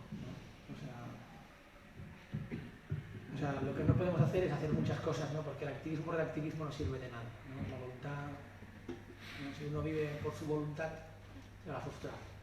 Con nuestra voluntad no hacemos nada, ¿no? Nosotros queremos querer a nuestra mujer súper bien, queremos ser buenos en el trabajo, nos damos cuenta que somos pues, limitados, que podemos querer pues, de aquella manera y que podemos trabajar pues mira como podemos, ¿no? Entonces si fundamos nuestra vida pues, en nuestra voluntad, entonces hace falta oración, porque si no. Entonces, no sé si he respondido un poco tu pregunta, un poco por nuestra resolución. Más preguntas. Venga, a ver, ¿quién se anima? Vamos a ver. Entonces, mientras se va animando alguien, te voy a decir alguna. Aquí veo ahí en la portada que parece que se ve ahí masonería, por una parte, y después ahí me llama la atención que el sacerdote, si es el padre Joan, es joven, no es... daba la sensación por lo que dijiste ahí, ¿verdad? Que se ve que es joven, me parece que es un sacerdote joven. Bueno, ahí con el tema este de que si la vida parroquial se apaga, todo va mal, ¿no? Bueno, resumiendo. Sin embargo, yo creo, ahí lo que veo que hay en lo que está pasando yo en Occidente es que tenemos por una parte predomino del laicismo militante, ¿no? Que yo creo que es por lo que tenemos ahora aquí en España. Y después tenemos en paralelo el avance del islamismo por el tema de la población, sobre todo lo que es en Cataluña, o sea, la población del islamismo que está creciendo mucho, ¿no? Sin embargo, yo ahora veo que me parece a mí que puede ser algo que marque la sociedad, digamos, nuestra y en muy poco corto de tiempo, de espacio de tiempo, que yo creo que es el tema de Ucrania. Ucrania yo creo que va a ser aquí algo que va a trastocar la sociedad esta actual que tenemos. Eso, el pasotismo, el aquí no pasa nada, el buenismo. Entonces, no sé si tú percibes que puede ser aquí, digamos, un revulsivo, o sea, que aquí en el corazón de Europa, a un país que estaba tranquilamente ahí, y se le invade y lo que está haciendo el resto de la sociedad, de los países, se le ayuda, pero no demasiado, por ejemplo. Es decir, que si quisiese cortar... Bueno, en fin, ¿qué opinas tú del tema este de Ucrania? ¿Tú crees que es un revulsivo? Me venía a la cabeza una broma que me hicieron el otro día que me hizo mucha gracia. Que me dijeron que iba presidente de Ucrania, iba Putin. Pero ya está, era una broma. La verdad es que no tengo una opinión formada sobre el tema porque o sea, no me gusta opinar de todo y de cosas que no tengo ni idea. O sea, lo único que te puedo decir del tema de Ucrania es que a mí me fascina o sea, cómo la gente se ha cabreado, cómo la gente se ha encendido, cómo la gente tal, ¿no? Y ahora o sea, todo el mundo que parece que son los más íntegros del mundo, ¿no? Y que hay que enviar ayuda, y hay que ayudar, y me parece estupendo porque hay que hacerlo, y hay que ayudar a todo el mundo, y me parece genial, ¿no? Pero aquí tuvimos hace no demasiado, durante la pandemia, muchísimos motivos para levantarnos, ¿no? Para rebelarnos, para hacer justicia, ¿no? A nuestros abuelos no se les dejó morir acompañados, ¿no? O sea, nuestros moribundos murieron solos, ¿no? Sin estar acompañados. No se les pudo ni siquiera enterrar, se les tuvo que incinerar, ¿no? Se iba tu padre de casa, volvía a los 3 meses en una urna y te decían esas son sus cenizas, ¿no? Entonces, y no se hizo nada, ¿no? O sea, no se hizo nada. Entonces, claro, yo entiendo que es muy fácil ser muy íntegro con algo que te queda a 10.000 kilómetros de distancia. Y me parece que hay que hacerlo, me parece que hay que ayudar, no solo a Ucrania, o sea, digo, hay muchísimas guerras, en Irak han estado muchísimo tiempo, en Siria ni te cuento, ¿no? En China, pues bueno, ya llevan ahí en barata, en Egipto pues lo mismo, o sea, me parece genial que hay que ayudar, pero yo creo que eso de Ucrania es como, bueno, pues lo que no pudimos defender cuando tocaba, que eran nuestros abuelos, pues ahora vamos a tranquilizarnos con... Entonces yo no creo que sea un revulsivo, no creo que vaya a ser un revulsivo, no creo que vaya a cambiar nada en Occidente, o sea, es una guerra más, es una cosa más que en el fondo nos queda muy lejana, que nos ayuda a ir mejor, a ir peor, pero no veo que vaya a cambiar nada, o sea, no creo que haya... O sea, tuvimos oportunidad de demostrar que aún quedaba algo, de pelear por algo que valía la pena, que fue durante la pandemia, porque a mí no se me ocurre nada más sagrado que la vida y la muerte, y dejamos vivir y morir solos a muchísimas personas en nuestro país. Entonces, bueno, pues ya te digo, lo de Ucrania o sea, Sí que es verdad que como nos toca más cerca, ¿no? Pues la gente está como más tal, pero no creo que vaya a cambiar nada, la verdad. No lo creo. O sea... Bueno, a ver, más preguntas. Espera un momentito, que te vamos a pasar un micro, porque me estamos grabando para que se escuche bien la pregunta. Es pequeña la pregunta. Jaume, veo que en la portada tienes un símbolo como masónico. Entonces mi pregunta es, todas estas cosas que estamos hablando que afectan a, bueno, sobre todo has hablado de los cristianos o la civilización occidental más tradicional, ¿tú crees que está orquestado de alguna manera? O sea, es verdad que también comentabas tú que aparece un símbolo masónico. La novela no va de masonería, ¿eh? O sea, digo, para gestionar bien las expectativas. El tema aparece y el tema tiene un sentido, ¿no? Si la leéis, si la compráis, porque si la leéis sin comprarla mal, ¿no? Si la compráis y luego la leéis, pues veréis el sentido, pero no profundiza en ese tema, ni es un tema principal de la novela. Entonces, ¿está orquestado? La verdad es que no tengo ni idea. O sea, no tengo ni idea. Sí que es verdad, pero bueno, eso lo digo yo y lo puede ver cualquiera y lo puede saber cualquiera, que sí que parece que hay como hay como una corriente, ¿no? ¿no? Somos demasiados. Somos en ese mundo hay demasiada gente, los recursos son limitados, ¿no? Entonces somos tantos que contaminamos muchísimo y hay que solucionar este problema, ¿no? Porque somos tanta gente, los recursos son tan limitados y contaminamos tanto que si no controlamos, el mundo se va a la mierda, ¿no? Entonces, esa es la mentalidad de mucha gente que tiene mucho dinero, ¿no? De los grandes billonarios del mundo, o sea, y los esconden, ¿no? Entonces sí que sorprende que las grandes... las políticas que más se pelea por implementar en muchísimos países tienen que ver justamente con eso, que es con reducir la población, sea de un modo directo o sea de un modo indirecto, sea de un modo directo como puede ser temas que tengan que ver pues con la vida, ¿no? Pues con el final de la vida, con el principio de la vida, con el aborto, con la eutanasia, o sea de un modo indirecto como puede ser, por ejemplo, el ir a por la familia, ¿no? Porque la vida nace en una familia, no nace en una probeta, nace en una familia, ¿no? Entonces, el ir a por la familia. Entonces, sí que parece que hay como una voluntad deliberada, ¿no? De reducir la población. ¿El por qué? ¿No? Pues, o sea, esa es una de las teorías, ¿no? Pero bueno, también te digo, no soy un experto en el tema ni nada, pero si te puedes analizar, dices, o sea, cuáles son las leyes que de un modo más vehemente pues se defienden, se ponen recursos para que salgan adelante, ¿no? Pues son esas leyes que justamente todas tienen que ver con disminuir la población. Entonces, ¿está orquestado? Bueno, me parece que sí, porque hay cosas que son tan bizarras que si no es porque desde hace mucho dinero, nadie entiende que pueda haber una masa crítica que las apoye, ¿no? O sea, estamos viendo en nuestro país que se aprueban leyes que son demasiado rocambolescas, ¿no? Que dicen, es que, o sea, hablo con cualquier persona por la calle y en privado me dicen, no, tío, esto está muy raro, esto es muy raro. Pero sin embargo hay un gobierno que las apoya, ¿no? Y se vota, y se aprueba, ¿no? Y se promueve. Entonces, claro, si no hay dinero, es decir, si no está orquestado, es complicado, ¿no? Pues la ley trans, por ejemplo, es complicado que cosas así vean la luz. Entonces solo se explica si detrás hay recursos y si detrás hay... Pues, ¿no? O sea, pero bueno, la vida nos da con dinero. Otra pregunta.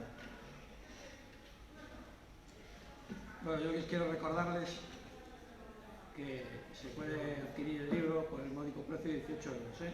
Y si compráis dos, 36. Con firma incluida, ¿eh? Eso no se cobra más. Hola, Jaume, gracias por la charla. Quería hacerte una pregunta sobre la eutanasia, que pasaste ahora por encima de ella.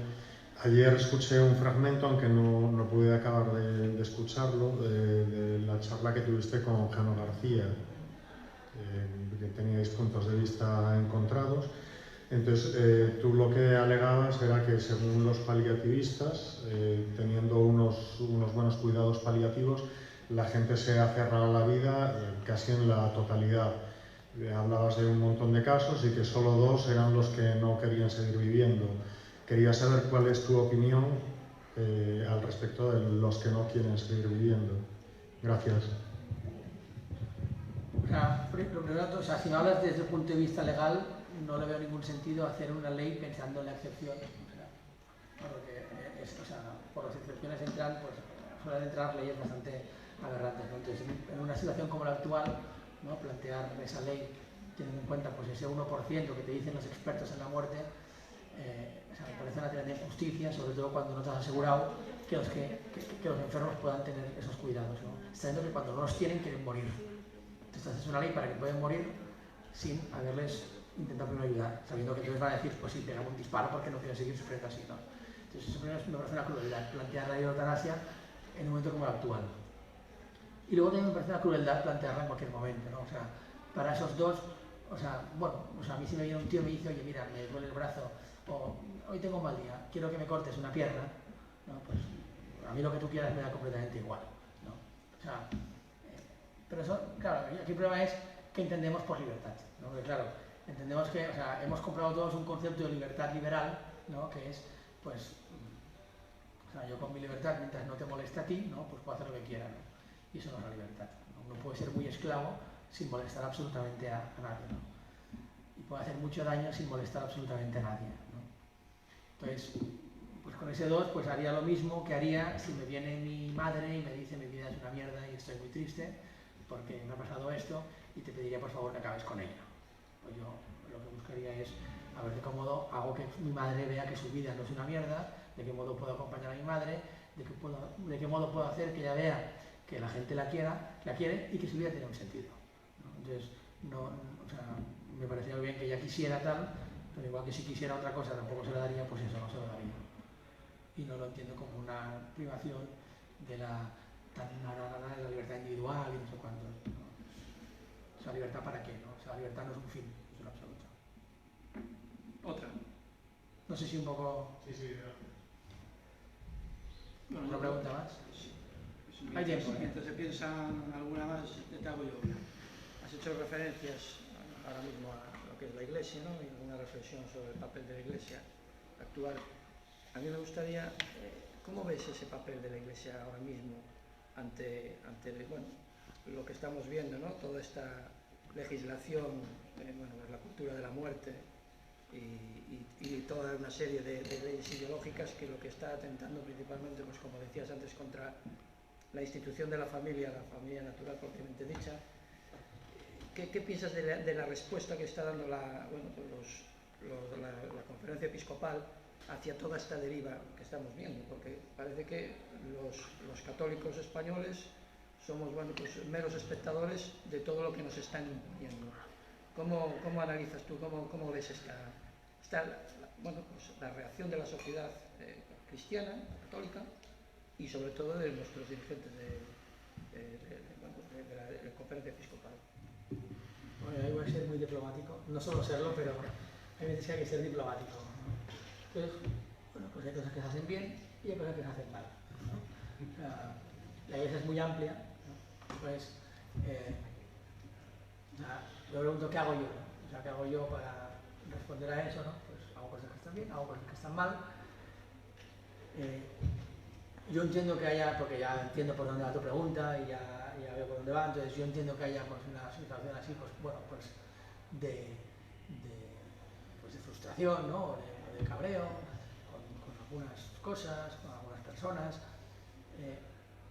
También tenemos que ver que nosotros podemos hacer pues, muchas cosas, pero que la salvación no llegará por nosotros, ¿no? O sea que humanamente hemos de hacer lo que podamos, pero hay que saber que somos limitados, ¿no? Entonces,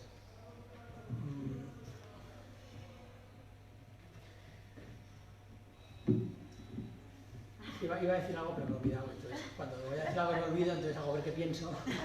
Pero no estoy pensando, estoy intentando recordar.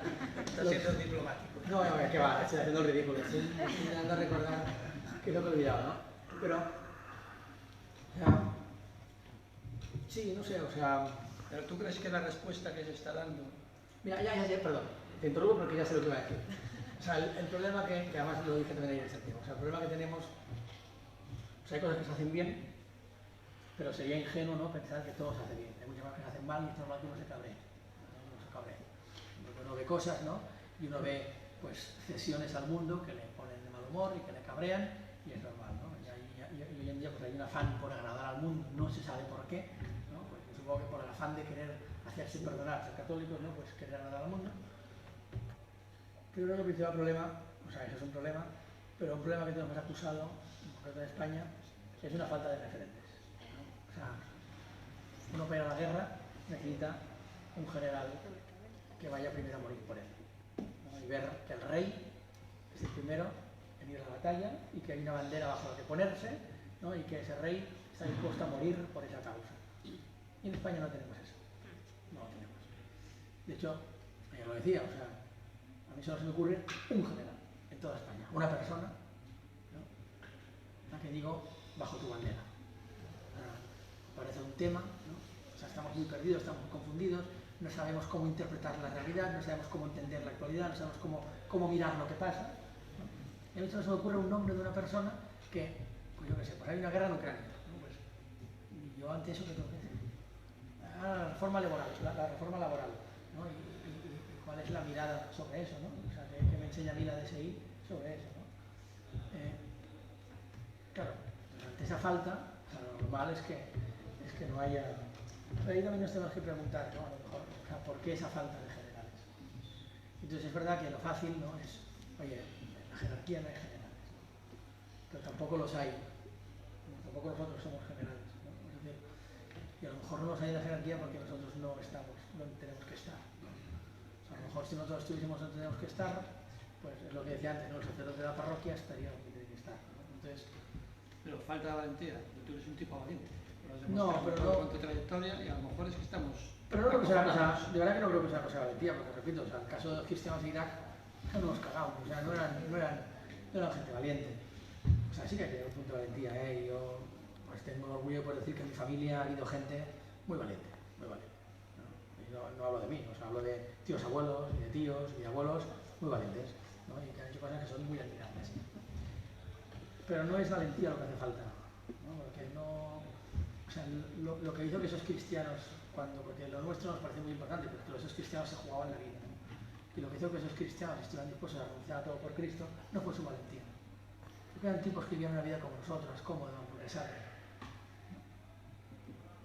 O sea, es una gracia y hace falta una disposición. Y para esa disposición hace falta tener una vida de oración. Entonces, ahí empieza todo lo bueno y cuando no hay eso empieza todo lo malo. Y luego entiendo que el cabreo. Ya no voy a ser yo, que no voy a ser la herramienta para criticar absolutamente a nadie, pero entiendo perfectamente ese cabreo. Lo entiendo, ¿no? Pero también te digo que también entiendo la postura con el que nos estamos cabreando. También la entiendo, no la justifico, pero la entiendo. O sea, yo me acuerdo cuando todo el tema de Cataluña, de las narices, también me acuerdo que pues, en ese momento pues, a la televisión le interesó pues, encumbrarlo porque pues, era un instrumento yo inútil, ¿no? Pues para molestar un poco y tratar, ¿no? Era un muñeco que acusaban, ¿no? Claro, en ese momento que tienes a 30.000 televisiones, no sé cuántos ojos, un montón de presión mediática, claro, empezaban a sacar cosas mías de Twitch míos, yo estoy talado, entonces claro, pues empezaban a sacar cosas mías, claro, yo no me retracté absolutamente de nada, pero sacaron cosas, y dije, coño, o sea, me va a caer una tormenta de mierda. Entonces, claro, vas a la tele y te preguntan cosas muy directas. Entonces, yo, gracias a Dios, pues nunca me retracté de nada. Y dije, no, esto no lo pienso. Pero claro, pesas cada palabra. Y ahora no peso ninguna palabra, me da igual. O sea, me da igual lo que pesen las palabras. Pero en ese momento hay una presión social que hace que peses todas las palabras. Entonces, yo entiendo que hay gente que está muy arriba y que pesa todas las palabras. Yo no lo justifico porque hay que ser libres, ¿no? Y hay que disfrutar pues esa libertad cristiana, ¿no? De solo tener miedo, pues de quedar mal con el Señor, y se ha acabado. Pero pues somos humanos, ¿no? Pues, tenemos la naturaleza que tenemos y también se entiende, ¿no? Pues que queramos pesar nuestras palabras. Pero pues digo que no lo justifico, pero que también lo entiendo. O sea, para calibrar ese cabreo que ya te digo, que luego en la cena ya te rajo más. Más preguntas.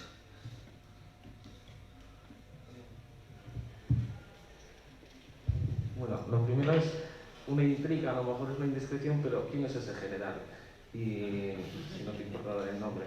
Y yo aprovechando la pregunta, aunque esto tal vez tenga un interés muy parcial y no sé si a la gente le interesa, pero bueno, el Buda Vajrayana, John Senior le concedía una importancia tremenda al rito tradicional de la misa, y en algún momento has insinuado que tal vez la restauración o lo que fuese viene más por los rigoristas que por los de TikTok.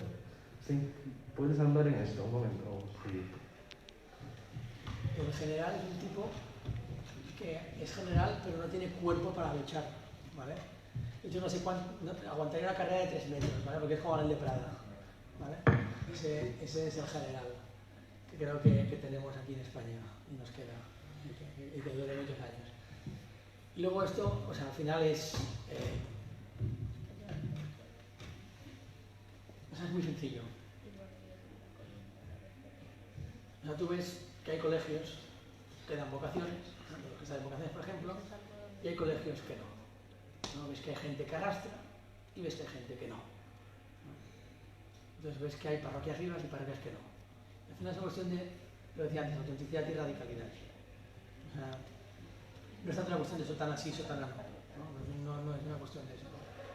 Es una cuestión de que si yo alumno voy a un colegio y veo que los sacerdotes son solterones, pues yo lo siento, pero para ser solterón no soy de verdad, ¿no? Porque si voy a tener que tener la vida de soltero, pero sin poder beber, tener sexo y no sé cuántos, pues para eso lo tengo bien, no me hago, ¿no? Y lo mismo, pues si tengo vocación religiosa, pues antes de tener una vida de solterona, pues si la tengo bien, ¿no? No la tengo.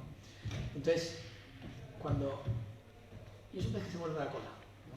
Porque uno se aleja, ¿no? del origen, ¿no? De la raíz, deja de ser radical en ese sentido, ¿no? Porque la palabra radical tiene un concepto negativo, pero no es una cosa negativa, ¿no? Uno deja de ser radical, entonces ve que la gente se aleja, ¿no? Entonces, porque ya no es una cosa que atraiga, porque no es auténtico, porque es que ni tú te lo crees, ni tú lo vives, ni tú lo amas. Entonces, ¿cómo vas a hacer que la gente quiera, viva o ama algo que tú no quieres, vives o amas? O sea, ¿cómo vas a convencerme que tu madre es la mejor del mundo si tú te lo crees, ¿no? Entonces, claro, tú ves que la gente se aleja y entonces piensas, coño, tengo que acercarme más a él, tengo que mundanizarme más para conseguir acercarnos, ¿no? Entonces, te mundanizas más, ¿no? Hay que ser más guay, hay que ser más guantos, y entonces descubres que es aún peor, ¿no? Y entonces descubres que las comunidades que crecen son aquellas que no se tienen que hacer perdonar lo que son, que no tienen que pedir perdón por hacer lo que hacen, ni por pensar lo que piensan, sino que viven con autenticidad, ¿no? Y luego hay una cosa muy interesante, ¿no? Y es que confundimos muchas veces, ¿no? Pues esos que llamamos rigoristas, bueno, que llaman rigoristas o integristas, los confundimos con gente antipática, con gente, con tíos intransigentes y con tíos tal. Y hay una frase que no me acuerdo cómo se llama el tío que la dijo, un tío muy antiguo, no sé de qué siglo, siglo II, siglo III, o a lo mejor me he flipado, a lo mejor un poco más antiguo, que es la Iglesia es intransigente con las ideas porque cree y transigente con las personas porque ama. Y el mundo es intransigente con las personas porque no ama y transigente con las ideas porque no cree. Entonces, claro, apenas que muchas veces nosotros católicos nos estamos convirtiendo en ese sentido muy del mundo, ¿no? O sea, que somos muy transigentes con todas las ideas y todo nos parece bien y nada está mal, pero luego somos súper intransigentes con las personas, ¿no? Y depende de qué personas, y entonces ahí ya es un problema. Es un problema al que poca gente ayuda, ¿no? Porque claro, tienes los medios de comunicación que ya les va bien ese caldo de cultivo, ¿no? y esa cizaña. Tienen los partidos políticos que viven de eso, ¿no? Porque viven de que te caiga muy mal el tío del PSOE, o de que te caiga muy mal el tío de Vox, o que te caiga muy mal el tío del PP, o que te caiga muy mal tal, y que creas que te lo vas a jugar todo en esas elecciones, ¿no? Como si sirvieran de algo, ¿no? Entonces, claro, viven de eso.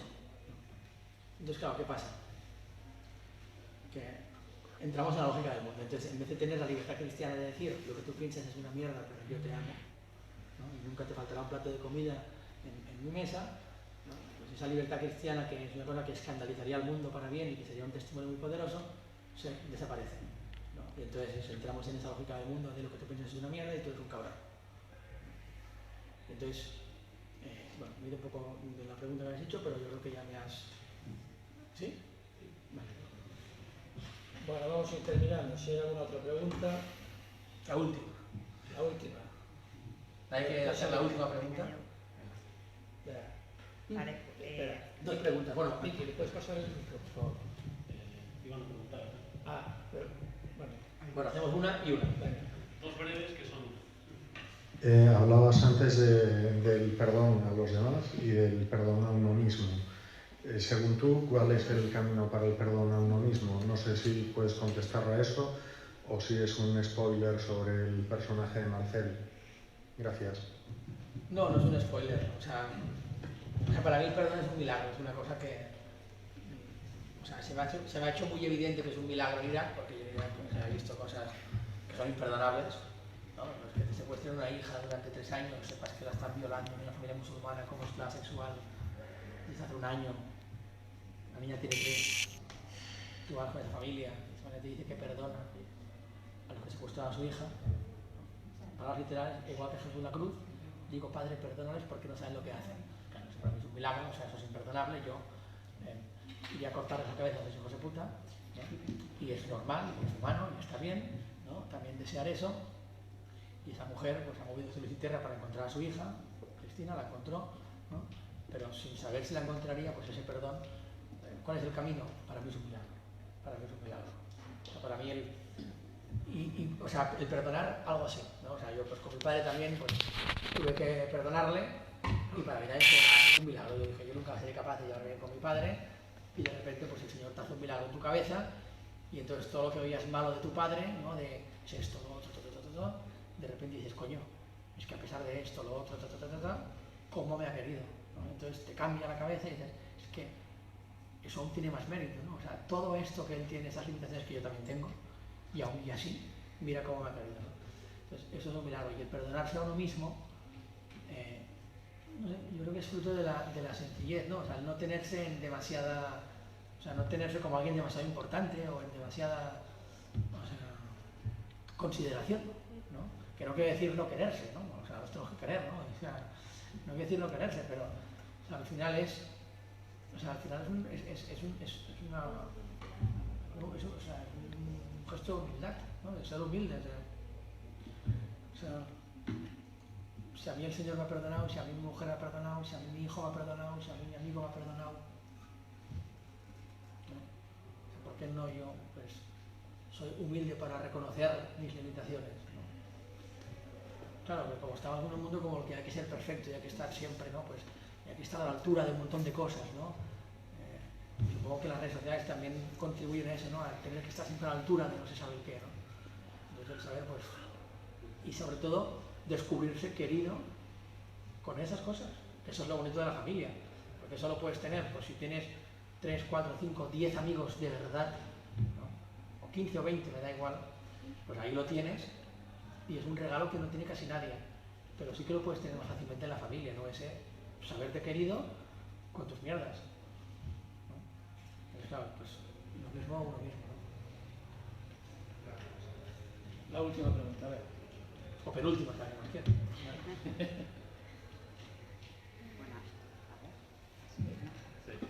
Sí, vale. Bueno, puedes contestarme o no, ¿vale? En primer lugar, quería preguntarte qué opinión tienes sobre el Papa Francisco y si piensas que en cierto modo puede estar dañando la imagen de la Iglesia Católica. Claro, aquí la gente quiere que yo... Pues la opinión que tengo de Papa Francisco, que es el Papa, y la segunda pregunta de si creo que puede estar dañando la Iglesia Católica, sí, pero también lo puedo estar haciendo yo, ¿no? Es decir, hay una frase argentina que creo que es bueno tal, que es que el Papa no me hago bendita, ¿no? Es decir, que hay que vigilar, ¿no? Con dos hay como dos aquí con dos posturas, ¿no? Que una es o sea, idolatrar, ¿no? La figura de Papa, ¿no? Y pensar que bueno, pues, que nunca se equivoca, ¿no? Que nunca hace nada mal, ¿no? Que todo lo que hace pues hay que aprobarlo y hay que seguirlo y tal. Entonces eso es una postura que no es católica, que no es cristiana, porque nunca ha sido así, ¿no? O sea, en las cosas que son de magisterio y de doctrina pues hay que seguirlo, hay cosas pues, que son opinables, ¿no? Y que él opina una cosa y otro puede opinar otra cosa, entonces... Y luego está otra postura, ¿no? Pues eso, ¿no? Pues el solo ver, ¿no? Pues esas cosas que yo entiendo que puedan llevar en la línea de lo que tú decías, que queréis que yo aquí pues suelte mucha mierda, pero no vais a conseguir, ¿no? Pues esas otras cosas pues que entiendo pues que, bueno, que sí, que puedan decir, hombre, pues, ¿por qué ahora se dice esto? ¿Por qué ahora hace lo otro? Tal. Bueno, por eso entra esto de vuestras opinables que dicen, pues mira, a mí esto me ha hecho daño, Entonces, ¿puede hacer daño a...? Sí, claro. Como también nosotros, con las acciones que hacemos, ¿no? Pues yo qué sé, si yo monto una empresa, puedo hacer daño a la iglesia también, ¿no? Porque yo, por cómo trato a mis trabajadores, ¿no? Por cómo cuido a la gente con la que he adquirido una responsabilidad, pues a lo mejor también puedo dar un mal testimonio, o si yo soy un padre de familia, pues por cómo quiero a mi mujer, o por cómo trato a mis hijos, también puedo dar un mal testimonio. Lo que pasa es que, claro, en su caso, pues es una figura muy mediatizada, nunca un papa había sido tan mediatizado, y entonces, pues, meteduras de pata que puede tener y que tiene, pues hacen daño. Claro que hacen daño, y por eso hay que rezar, ¿no? Pues para que pues como hay que rezar pues por nosotros, ¿no? Para intentar pues ser lo más fieles. No sé si puedo responder tu pregunta o sí. ¿Alguna pregunta más? ¿Ahí? Si puedo. ¿Está a tiempo? Sí, venga. Es que con la pregunta que acaba de hacer me ha venido una idea que tenía un tiempo, ya la se escucha, ¿no? Bueno, está cerrado, pero... Sí. Hola, bueno. Y no, ahorita te lo...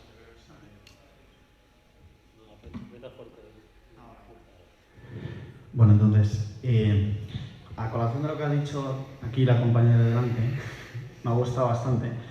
Yo creo que los católicos tenemos como una especie de desafío hoy en día, ¿no?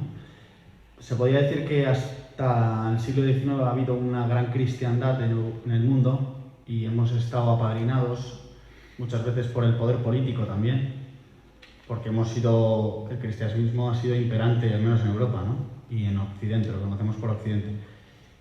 Pero claro, desde el siglo XIX esto ya no se está viendo.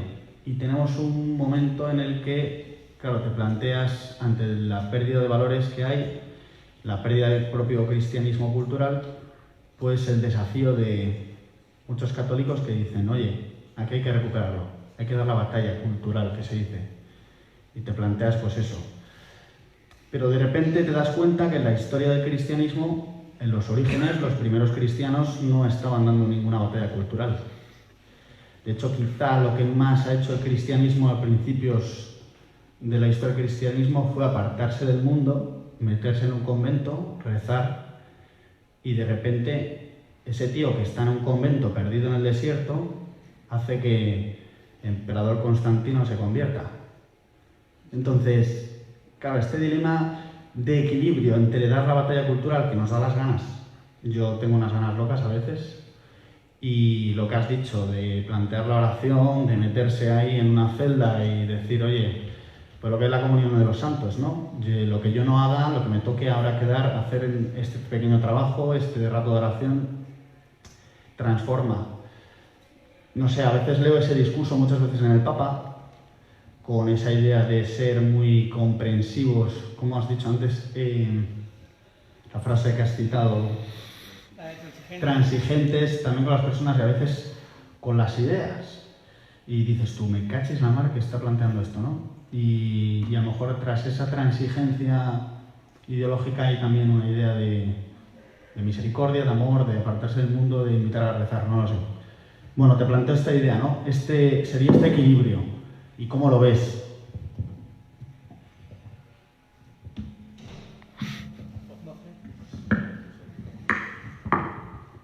O sea, esos monjes que conformaron y fundaron Europa, que se encerraban en los monasterios, luego otra cosa que hacían era salían en manadas, 50 de aquí, 20 de allí, a fundar otros. O sea, que no estaban encerrados y aislados, sino que iban fundando, ¿no? Y por el camino hasta fundar el otro se encontraban con un montón de personas, ¿no? Con los que hablaban, no le llaméis batalla, da igual, ¿no? Con los que hacían apostolado, ¿no? Y que a raíz de ese testimonio, ¿no? Pues se acercaban, ¿no? O sea, que no estaban encerrados y aislados del mundo, ¿no?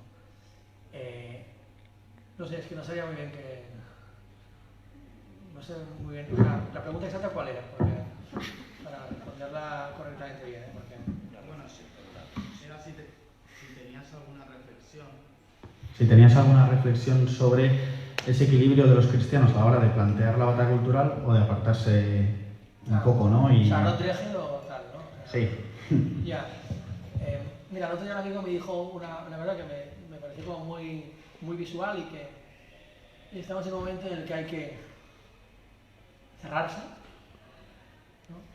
Para hacerse fuertes y desbordar, ¿no? Que es lo que hicieron los monasterios, ¿no? Desbordar, ¿no? Si tú ponías un monasterio, el pueblo de repente se transformaba, ¿no? Entonces, yo creo que eso es una combinación, ¿no? O sea, hay que ser astutos, ¿no? Y hay que saber, pues, si queremos educar a nuestros hijos en la fe, pues nos están obligando a educarlos fuera del sistema prácticamente ya, ¿no? Entonces eso hay que asumir una serie de cosas, ¿no? Pero no pensando que es el objetivo ese, ¿no? Vivir alejados, como si la realidad temporal, no somos maniqueos, como si la realidad temporal no fuera con nosotros. Claro que va con nosotros la realidad temporal, cualquier de la temporal va con nosotros, ¿no? Pero, claro, o sea, primero va nuestra salvación y luego la de nuestros hijos y luego la de... Entonces, pues, si hay que encerrarse, eso no quiere decir que sea negar ni renunciar a la realidad temporal para luego desbordar, ¿no? Entonces, sobre esa disyuntiva, ¿no?, de que hay que hacer y tal, pues yo diría eso, ¿no? O sea, ver qué cosas se pueden hacer dentro del sistema, ver qué cosas se pueden hacer fuera del sistema, siempre con un objetivo claro, que es el cielo. Por lo menos yo tengo muy claro cuál es mi objetivo, ¿no?, que es el cielo. Y a partir de ahí, pues ver qué hay que hacer y luego que eso desborde, ¿no? Desbordar. No sé si un poco he respondido o no. Bueno, damos por... vamos a concluir. A ver. Es muy rápido. Venga, la última. La penúltima, porque creo que la última está... No, porque como te estás intentando escapar de la pregunta del Papa... Me he liado. Que aquí lo están grabando, si no estuvieran grabando, era lo más cierto. Cosa para. No, hay que subir para arriba, creo. Ahora, te quería preguntar, ¿tú crees que lo que está haciendo el Papa lo que predica, digamos, son opiniones personales suyas? ¿O es que la Iglesia está virando un poco, intentando adaptarse un poco como a lo políticamente correcto que se lleva un poco ahora en la sociedad de matrimonio sexual, incluso el aborto, la redistribución de la riqueza que también más o menos predica, porque ahí entiendo que hay que ser, que se tiene que repartir y se tiene que ser generoso, pero entiendo que él lo enfoca de otra manera, como que quítaselo a este para dárselo a este porque lo digo yo. Bueno, justo en ese tema es el que me plantea menos problemas a mí, el tema económico. No, pero me refiero que creo que es un tema en el que no me chirría demasiado según cosas. A mí creo que la iglesia en general, y eso va pues desde arriba, de todo, hasta abajo, pasando por movimientos y por todos lados, ha comprado los ODS, ¿no?, los Objetivos de Desarrollo Sostenible de la Agenda 2030, y ha renunciado a la DSI, ¿no?, la Organización de la Iglesia. Y eso es una cosa generalizada, ¿no? Hay como un ambiente, una nebulina, ¿no?, una niebla ahí que te presiona, ¿no?, que te hace estar acojonado, que te hace pues comprar eso, ¿no? Entonces en todos lados, universidades, colegios, parroquias, movimientos, han comprado los ODS, han comprado la Agenda 2030, han comprado el lenguaje del mundo, ¿no?, han comprado la lógica del mundo, los razonamientos del mundo, y han olvidado la DSI, ¿no? Entonces, no creo que sea cosa de una persona, sino que creo que es cosa de un tiempo, ¿no? O sea, como un afán por querer agradar a los que nunca agradarás, ¿no? Y por eso cuando uno es auténtico y no busca agradar al que nunca agradará, sino querer a todo el mundo, y para eso pues ser auténtico, arrastra, ¿no? Padre Joan, por ejemplo, el sacerdote de la novela, es un sacerdote que no busca agradar a nadie, o sea, no busca agradar a nadie, o sea, es un tipo que tendré que ir a sus homilías, porque es una pasada, o sea, es una cosa súper bonita. Y dices, joder, y claro, le acusan de intransigente, pero la realidad es que luego su parroquia está llena de gente rota, que se encuentra con el Señor. O sea, ateos que han vivido toda la vida, pues gente del mayo del 68, gente de no sé cuántos, gente de no sé qué, que han vivido toda la vida alejados de la iglesia, metidos de barro hasta el cuello, y de repente se encuentran a un tipo que les abre las manos, les abraza, ¿no? Les abraza, pero no modula, o sea, no intenta agradarles, porque sabe que el verdadero gesto de caridad no es buscar agradarles, sino es decirles la verdad del banquero, decirles lo que hay. O sea, decirles, pues, esto está haciendo mal, esto está haciendo bien, esto está mal, esto está bien. Entonces, esta postura, ¿no?, que es pues, la postura de este sacerdote, no es el único, hay muchos sacerdotes, hay obispos, hay mucha gente que tiene esa postura, ¿no?, que es la postura del cristiano, o sea, es ejercer la verdadera caridad. Pero es verdad que si hablamos en general, ¿no?, o la imagen que se proyecta, o la imagen de verdad, ¿no?, de la Iglesia, no es esa. No es esa. Eso es cierto, ¿no? Hasta en un momento, y eso no se le escapa a nadie, ¿no?, pues en el que efectivamente pues, hay un afán por querer caer bien, y entonces para caer bien pues no hay que decir lo que está bien, no hay que decir lo que está mal, hay que buscar agradar, ¿no? Entonces se confunde pues ese acoger con el asumir. Y cosa de acoger al que está en la periferia, ¿no?, que viene con su corazón roto, y la otra es asumir todo lo que está haciendo y no decirlo. Siempre es que, pero también es la lógica del mundo, porque es que el mundo nos hace creer que si no asumimos, no acogemos. Es decir, que si yo no bendigo, si yo no acepto esas ideas, si yo no acepto que esto tiene que ser ley, si yo no acepto que eso está bien, entonces es que no te estoy acogiendo. Entonces es una cosa muy distinta, ¿no? Que yo asuma unas ideas, que no tengo por qué asumirlas, porque son inasumibles, o que yo no acojo a una persona. Yo no puedo no acoger a una persona, pero sí que puedo no asumir unas ideas. Entonces, en esa lógica se encuentra la Iglesia. Entonces, asume porque cree que es el modo de acoger. Entonces, es así todo el mundo, gracias a Dios, no. O sea, hay núcleos de resistencia. Por eso digo que es tan importante la vida parroquial, porque si la vida parroquial la recupera, pues es un libro que yo creo que es muy adecuado para los sacerdotes. Es un libro que tiene mucho que decir a los sacerdotes. Entonces, si la vida parroquial se recupera, pues se puede... Bueno, vamos a concluir porque son las 9 de la noche y aquí ya hay que ir dejando las dependencias del casino. Jaume, oye, ha sido un placer el que hayas venido a La Coruña, has tenido la diferencia de pasar esta tarde con nosotros y bueno, yo creo que a lo mejor cuando vuelvas a escribir no otra novelilla, otra novela, pues te invitaremos muy gustosamente a que vuelvas a Coruña, como te dije antes, ciudad en la que nadie es forastero, a que nos vuelvas a presentar tu éxito. No sé si el presidente de Foro LC tiene algo que decir, porque si me perdonas antes, tenemos la sana costumbre de concluir los actos de Foro LC con la interpretación del himno nacional. Entonces, en cuanto concluya la intervención de Ramón, pues daremos por concluido el acto. Simplemente, ya porque ya es muy tarde, pues dar agradecimientos a Jaume precisamente por venir a visitarnos, agradecer al casino que nos haya cedido de nuevo las instalaciones y agradecerles a todos ustedes su asistencia. Y nada más, entonces vamos ahora. Yo voy a decir que, como buen catalán, si no tenéis efectivo para comprar libros, tengo datáfono para las tarjetas, ¿vale? O sea, que todo el mundo se puede conseguir. Y con dedicatoria incluida. Sí, por eso precio.